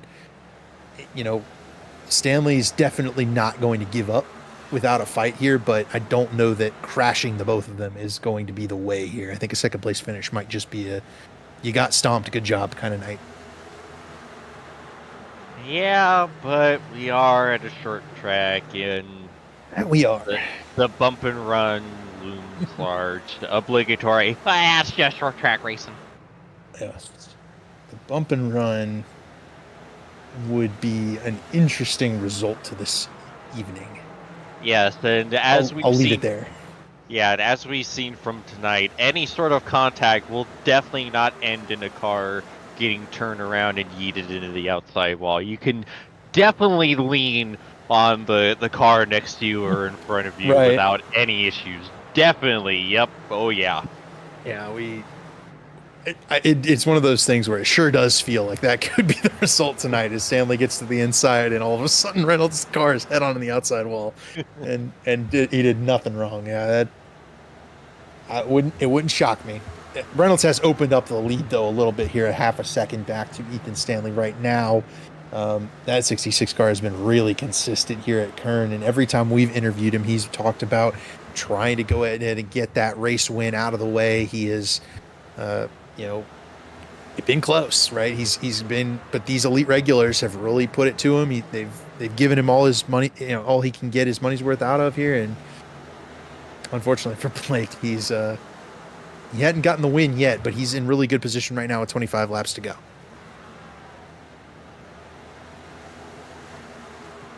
Man, Stanley got real close to that wall exit 4.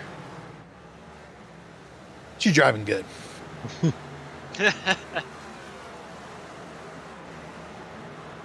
Battle back here. Jesse Racimus going after Jeff Green. Nick Massey had just gotten around Jeff Green, and here comes Ty McIntosh for fresh tires, I believe, once again. Oh, there's the caution flag.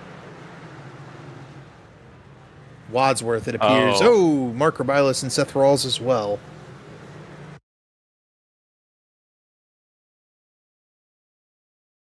Take a look at the replay here. Rawls and Wadsworth roll up on Gerald Campbell there. All of a sudden, 3 wide on corner exit. And there's poor Ryan Scholl.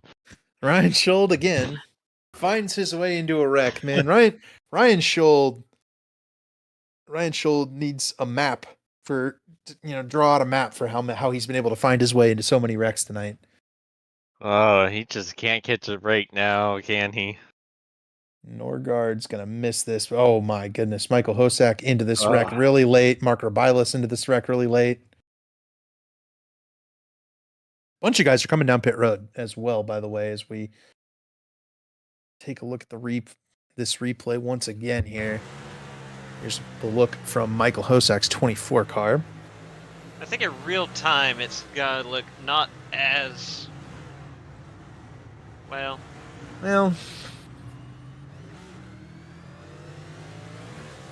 He had a bad one last week at Auto Club too, and we just need better on that front.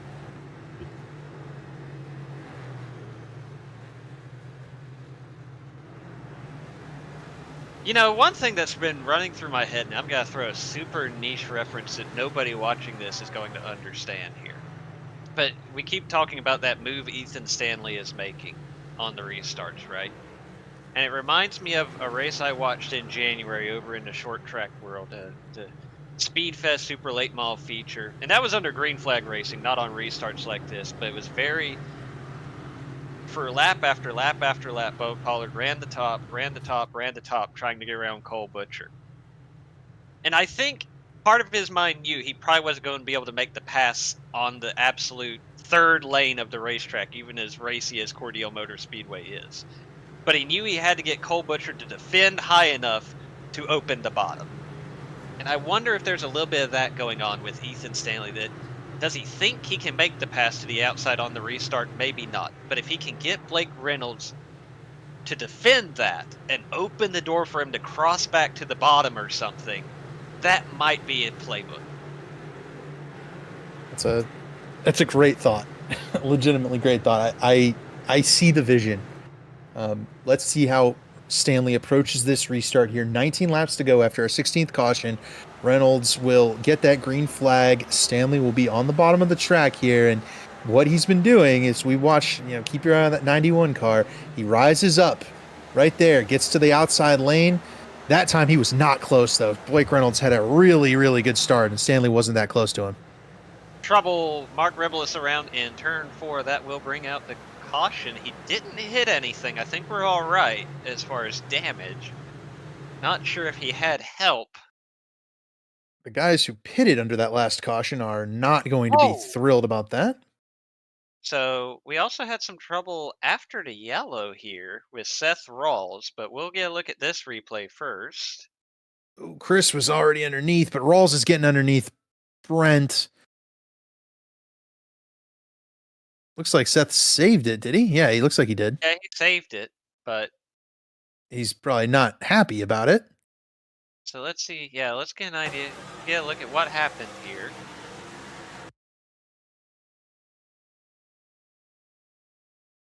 So no, it keeps going after this too, I believe. Okay. Yeah, so there's that. Okay, and then he saves that, but then we get down into turn 1 and 2 here.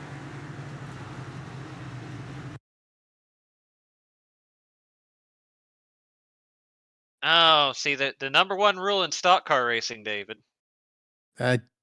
Don't go after somebody if you're not going to be able to hang on to your car. Yeah. That's a paraphrase of it. Close enough? Yeah, that only hurt one person, and it wasn't Chris Wright. Yep. Yeah, that certainly is a thing. So 2 half spins for Seth Rawls on the back of the Mark Rebelis slide, and Rebelis does get the tally there. I also wonder if Seth misjudged getting in. It doesn't make sense, right? Because he and Chris had the issue. Right front, right? Yeah. Right. Yeah. It seems like he was planning to just take his spot back. That's iRacing is going to put him in front of Chris Wright. He knows he needs to be in front of Chris Wright. Maybe he was like, I'm not going to give Chris a whole lot of room here, and misjudged it. But yeah, I don't know. I don't have anything for that one. Seth's got a tally. He knows he's got a tally. We've seen that. So that's fair too. He's not trying to wreck. I don't think he's trying to wreck Chris under caution. But also, don't forget, you can get points penalties for caution under contact, regardless of the tally situation. Mm-hmm. That could be a costly mistake from Seth Rawls, regardless. Right. That green we go. Blake Reynolds to the lead again. This time, a much better start for Ethan Stanley. In fact, he's still alongside here in turn 2. Stanley's going to have a chance after Blake Reynolds. He's not going to get there. That looseness is going to open up the door for Tate Lytle to come after second spot. Yeah, we might not have a new player here for P2. Tate Lytle working to get after Ethan Stanley. That's going to open the door for Blake Reynolds to get away.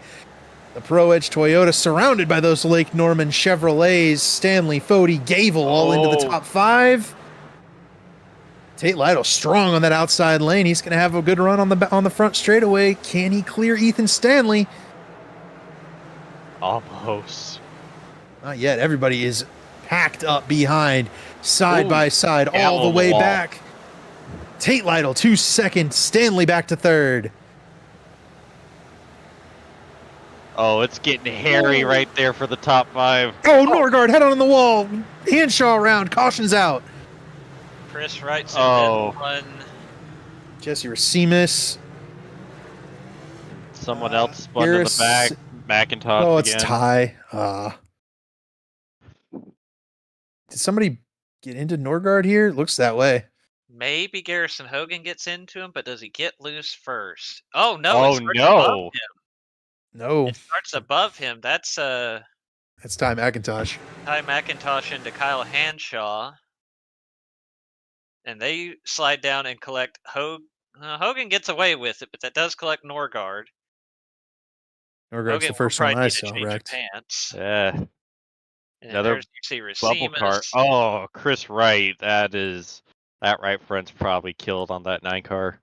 Yeah, he's staying out. There's only 10 laps to go. But yeah, I mean, Heck it, we ball. yep, we've all done it.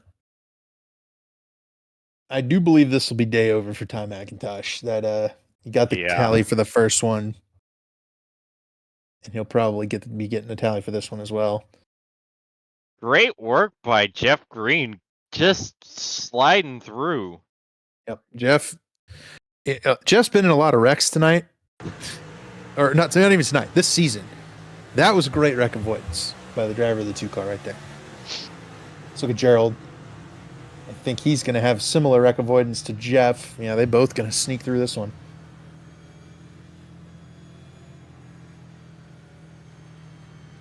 So I believe we're doubled up here. Maybe not. These guys are coming back down pit road. Yeah.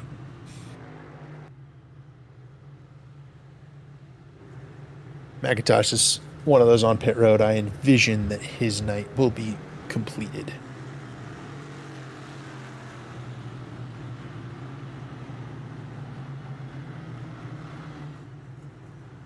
I'm sorry. We had a moment of tempers overflowing in the race chat, but not because of anything on track. There was a simple, casual question that had nothing to do with the on-track activity asked, and then the poor gentleman who was asked the question never got a chance to answer it. He was getting a little upset about it. And I've been there. Y'all know how I feel about that when I'm on race chat. Mm-hmm. So Yep. I feel you, buddy. That was warranted. Sassy Zach Evans. I don't know what you're talking about. That's the best, Zach Evans. Amen. We are 1 to green, 6 laps to go. Our 18th caution is wrapping up. Tate Lytle now on the front row here, battling with Blake Reynolds for the win. Green flag is back out at Kern, and Reynolds with another really good start down into turn 1. Tate's going to have the inside here down into turn 3. He's going to give this a run. Down into 3 goes Lytle. Daly might lose third here. 3 wide for P3. Scott Crump on the bottom. Fody backs out of it, gives his teammates some room. Yeah, Tate Lytle's Ooh, Tate Lytle's charging, but he's not going to be able to handle Blake Reynolds. 4 laps to go here. Oh, up tie goes Stanley. Fody now to the inside. Crump to third. I wonder if Stanley's burned off the right front tire on that car, and maybe that's part of why he was getting through turn 2 so well, as he's holding that wheel down so much. And unfortunately, that might be he might have worn out his stuff there. 2 to go. Oh no! Oh, crashing Gerald. I think it was Brent Jones. They stay green. Oh, there's the caution. It's Wadsworth. We will have one more attempt at this one. Oh, it was Gerald and Brent Jones. Yeah, so it starts there, and then Wadsworth Oh. gets tagged from Harrison Talon in the checkup.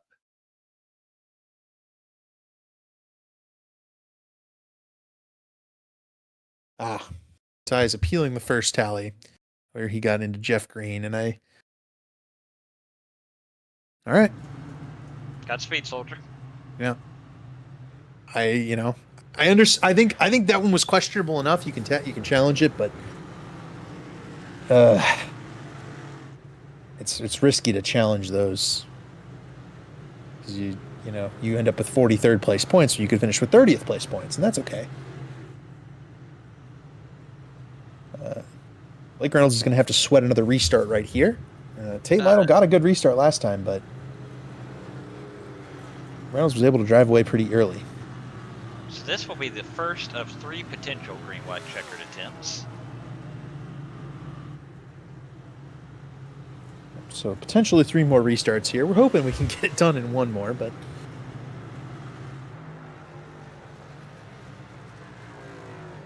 so how about this, guys? At the risk of jinxing him, and I'm going to try not to. What a recovery drive by David Tooker. Oh, for sure. He Yeah, half spun it. yeah. He half spun it on that lone green flag run. Went a lap down, got his lap back, and has driven back up into 8th place.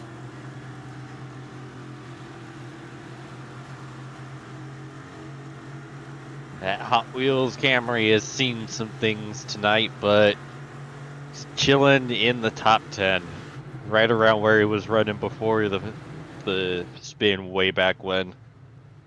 Yeah, he's basically recovered that exactly to where he was. I think he spun out of 8th. So, great drive for him. See how this thing finishes out. It's been a very chaotic last 100 laps or so, but Blake Reynolds has dominated this event. It's his race to lose. Tate Lytle in second. You have Scott Crump and Tyler Fode third and fourth. Ethan Stanley and Jonathan Cutlip there in 5th and 6th. Pace car is off. In overtime, Blake Reynolds continues to lead. We'll see if he can bring it home. 2 laps to go. Reynolds fires really late. Tyler Fode's right on the back bumper of Blake Reynolds, trying to get into turn 2 with an advantage. They're side by side for second. That's all Blake Reynolds is going to need to see down the back straightaway. Oh, Tate slides up. A little bit of contact between Crump and Tate. That'll free up Tyler Fode. Fode's going to have 1 lap to try and get around Blake Reynolds. White flag is out.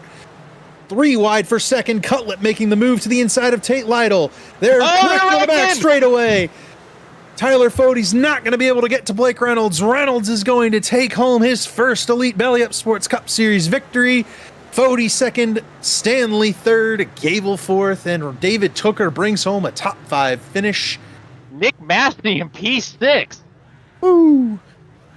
And Scott Crump is going to finish last car on the lead lap after running third, coming off turn 2 on the white flag lap. Let's take a look at the replay. They came together. I don't think Scott knew that they were 3 wide on exit. There goes Nick. We might have to go on board with Nick Massey through this one. And there's Cutlip. No, my pick to win. Cutlip's going to lose a lot of spots here. Hey, that's What was twice in your a week question? I've picked the winner. I picked the winner on Monday. What was your question, Zach? I'll hopefully see in this next replay angle. There's somebody that look. There's a lot of terrible behavior. I'm just gonna say it from here on back. Trying to get through this wreck. A lot of guys knowing after the white flag, the caution's not gonna come out and just staying full throttle. But then you also had some guys that were in the wreck, not holding their brakes. Just really in general, just a lot of stuff afterwards that should not have happened. A whole lot of YOLO. I hope we see a lot of disciplinary action because it's been a recurring issue this season. We've talked about on air, off air. It's got to be better. And that right there, that's Jeff Green that almost cleans out one of his teammates, frankly, and does collect Chad Frankenfield and a couple of other guys in the process. What are we doing? Yeah. What are we doing? Yeah, we can be better for sure. There's a point at which, you're in a wreck and you can mitigate damage to others. Yes. And that wherewithal has been lacking in this series, especially, but I think in this league as a whole, a lot of guys just, once they get involved in something, they are no longer worried about what happened to anybody else.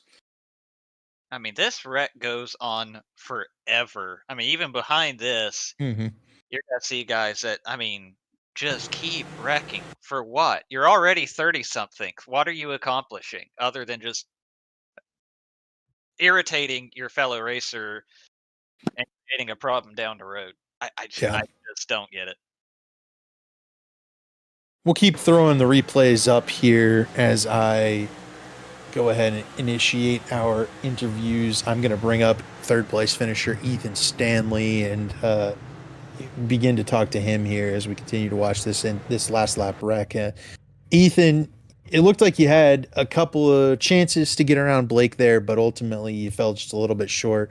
take me through that last couple of runs once we got that green flag run finished, and what it was going to take for you to be able to beat that 66 tonight. Yeah, I don't really know. It was just mostly track position. You couldn't really make a pass unless you got to the top of somebody, or unless you were on really fresh tires. So just tried really hard at the beginning of the run to, beginning of that pit cycle, to try to get by him on every restart. It just wasn't enough every time. And I think that just kind of burned up the right front. Percentage-wise, it was fine, but it just didn't turn. And then that with like 2 cautions, the second to last caution, I just missed the corner. And once you miss the corner here, it just kind of goes straight. So unfortunate, and then got really lucky on the final lap.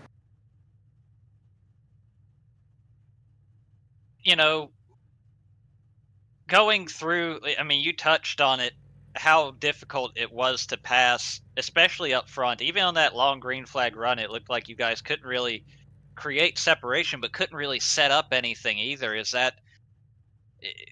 Was that just something with this track, the speed you could carry through the corners with the banking, or why do you think that was? It just made it so difficult to pass tonight, even on those long green flag runs. Well, realistically, there was only about 2 lines that you could run to have any speed. If the leader just holds the top, it's kind of hard to pass. You got to push really hard on the bottom to try to get by somebody, just like Tate did. But yeah, it's just tough. Just wish I could have had the chance on when I had fresh tires. Well, Ethan, another really good points day for you, obviously, and with the full season here, winding down as we approach the playoffs. Any strategy change for you going forward? Or are you just going to keep trying to pick up as many wins as you can before we reach that eliminator playoffs? Oh yeah, just gonna keep going for wins. Sonoma's next week. Looking forward to that, and then just try to pick up whatever trophies I can. And then gonna be smart through the playoffs and just try to keep doing what I'm doing here and just keep getting top 5s. And with that, you got any shout outs for us here before we send you off tonight, buddy? Yeah, big shout out to Blue Egg Marketing being a sponsor. Big shout out to the guys at Lake Norman. We all had a pretty decent run tonight. Big shout out to you guys up in the booth. Love watching these back. Big shout out to Chad and all the admins that run this league, and big shout out to Blake. He's been up there the whole season, and he deserves this one. He's been good. He's been talking about getting one over on you guys, but I think you guys held him off for a really long time from getting that win. So he's been hungry. But congratulations on P3, man, and we'll see you next week. We'll probably be talking to you last next week if I'm being honest. But yeah, good luck next week at Sonoma. Yep, thanks guys. That's P3 Ethan Stanley. Let me grab the runner-up finisher Tyler Fody. And Tyler, a pretty solid night from you, but seemed like you didn't have a whole lot for Blake Reynolds. Take me through your night there, man. Yeah, it was a weird one because I don't know. It's kind of like you just settled into your position and then you were just there. Over the long run, though, definitely, Stanley and Blake were the top guys there. But I felt like we were top 4 to 5 the whole night, really, especially during that long run. Could maintain the pace just enough, to kind of stay there. But yeah, it was tough. Looking back, hindsight, I would have blocked the top earlier when Blake was coming from 5th there at the start of the race. I didn't even think that the top would be the preferred line. But yeah, it kind of caught me out. He got a couple guys that way to get to that spot, and then just kind of held it. But it was going to be one of those races where it was whoever really got the lead and then had restart control was going to win it. But super happy to finally finish one of these and yeah, get second. I was trying to time it the last 50 laps. Was just trying to have a even numbered starting spot the whole time. Kind of let Tate have third for a little while there, and worked out perfectly there for the last restart to be right behind the leader, and then finally went for it and just got ahead of the chaos. So we'll take it. Yeah, that's really fascinating that that you I'm hearing a lot of that, even like trying to line up a certain spot to get position on the restarts. It, it's fascinating to hear that. I mean, you wanted to be in that odd numbered spot for the restart, even though the top was kind of the preferred line once you got going. What was kind of the I guess strategy there as far as getting to the top from the bottom? Yeah, I don't know if I said odd. I meant even though. We were That makes way always more trying sense. to. Yeah, no, we were planning on. I mean, the last 50 laps, we were talking to Gavel and Crump and all them, like 4, 6, 8, something like that. We got to just make sure we're there, and then that final, when you feel like it's going to be the last restart, then you just go, because the guys on the bottom really had no shot if you really went for it out there. So that was the plan, and like I said, we kind of lined up good there for the last one and was able to get to second. So. Yeah, Tyler, as we approach the playoffs here, I think there's only 3 more weeks to go until we get there, and Sonoma's next week, where obviously Stanley's going to be pretty strong. You got any more places going forward that you got your eye on before we hit the playoffs where things ramp up? Yeah, I'll be happy to still see Stanley and Blake next week. But then after that, Charlotte's always good, and Talladega will be a fun one. But I think we're really going to have to capitalize on the stages with the 600 if we're looking at the regular season title there. Blake's obviously extended it a bit tonight, I think, and Stanley's ahead of me still. So, yeah, just we'll try and get that regular season thing, but it's going to be tough here with not too many races, but not out of it yet. So we'll see. And you got any shout outs for us here before we send you off tonight, buddy? Yeah, all the Lake Norman guys, 2, 3, 4 tonight. Pretty cool. Gavel from dead last finally got up there, got a good finish for himself. Sucks what happened with Crump there and Justin too earlier in the race, but we were all pretty quick tonight. Shout out to Cutlip, JD Designs, painting all of our stuff. Shout out to you guys for sitting through this. Honestly, the first half was pretty awesome. So we'll take what we can get, I guess, with that. But yeah, just everyone that puts the show on here, and hopefully we will be talking to y'all next week. 10-4, buddy. Congratulations on the P2, and we'll catch you next week. Sounds good. That is runner-up finisher Tyler Fody. Let me grab race winner Blake Reynolds. Finally, Blake, congratulations. And you dominated this one, man. Front to back, you were probably the best car out there tonight.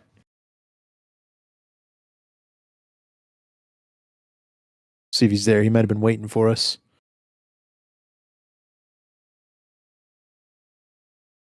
He's celebrating so hard he's gone. Hey, Blake. Oh, hello? Oh, my Discord crashed, I think. Okay, I got you now. All right. Hey, guys. Hey. Congratulations. First time win. You've been telling us about it, how you wanted it, and you finally got it. You dominated to get there. Yeah. I've been looking forward to this. I just, I showed up a little late to practice. I was like, this is a track I've never raced before. Typically, I take my experience on most of the main NASCAR tracks as my advantage, but tonight I obviously didn't have one. I've never raced here other than, I think, late model stock race. So I just showed up, 30 minutes left to practice, just found a line I liked and went into it at good queue.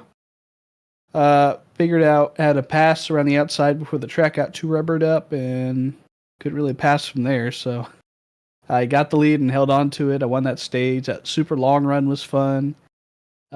Just getting through all the lap traffic felt kind of, classic NASCAR-ish. And then the cautions at the end, just you wanted to stay in an even spot. So as the leader, I picked the top, and yeah, luckily I didn't get shipped off into the corner. That was my main fear. And it didn't happen. So got the dub, and finally, we could take that weight off the shoulders. I know that has to be just a huge relief to get that win, and not that you were in any danger of making the playoffs or anything like that, but certainly knowing you can win a race makes such a big difference once we get into the elimination stages of those playoffs later on. with that in mind, what's kind of the mindset moving forward? That you have that win out of the way. How do you approach basically the second half of the season? I think just maximize stage points. Are there playoff points in this league? I haven't read much on the. No. Well, I don't know that there will be. Yeah. I'll just work on winning stages and finishing up front. Maybe getting a couple more wins. If that pads my playoffs at the start, who knows? Look forward to that, and just hoping to keep some clean races the rest of the season. I think we have a road course coming up. We sure do. Next week we do. Sonoma, is it? Yes. All right. Well, I'm pretty good at Sonoma, but I know Stanley's a road racing guy, so I was pretty far off of him at Zandvoort. Hopefully I can keep on his heels or maybe even beat him at Sonoma. We're looking forward to the battle. Zach took my playoff question, so I'll roll with, do you know that you need to take a video of you doing a shot now that you've got your first elite win? Because that's what the guys do. They take a shot video after every race. Is it? Oh, yeah. Burrell did Burrell did one of them. I don't know that Weeks did one. Burrell did one after Michigan. It was pretty fun, so. I don't think I have anything in the house. Oh. I might have to go out and do that. And I cannot tonight, so I'll rain check that. maybe we'll do it. Maybe we'll do that later. We'll get one. But congratulations on the win, Blake. You got any shout outs for us here before we send you off tonight? Yes, sir. Channel 199 Sim Racing, Track Racer, Drink Machine Works. You guys for putting on this broadcast. Chad and team for putting on Elite Racing. I think title sponsors Belly Up, I'm pretty sure. Who else? My teammates, Garrison Hogan. I think he actually finished good tonight. Good job. Paul Mikolajczyk, he was in the race. That's it. Thank you guys for putting this on, and I appreciate, caring for a win. It's very cool when that happens. Well, we appreciate it, Blake, and good luck the rest of the way. And hopefully, next week you can give Stanley a run for his money, so we can talk about something at the front. Yes, sir. Thank you. That is first-time Elite Belly Up Sports Cup Series winner Blake Reynolds, and that'll conclude our night from Kern Raceway, boys. Any final thoughts before we hop off tonight? I'll start with you, James. Yeah, this it kind of turned into the race that we were fearing at the end, but we did get a good chunk of green flag racing, and we did see some awesome side-by-side battling and some really cool moments. So all in all, I think this went as good as it was going to. Yeah, I mean, I liked it. How about you, Zach? I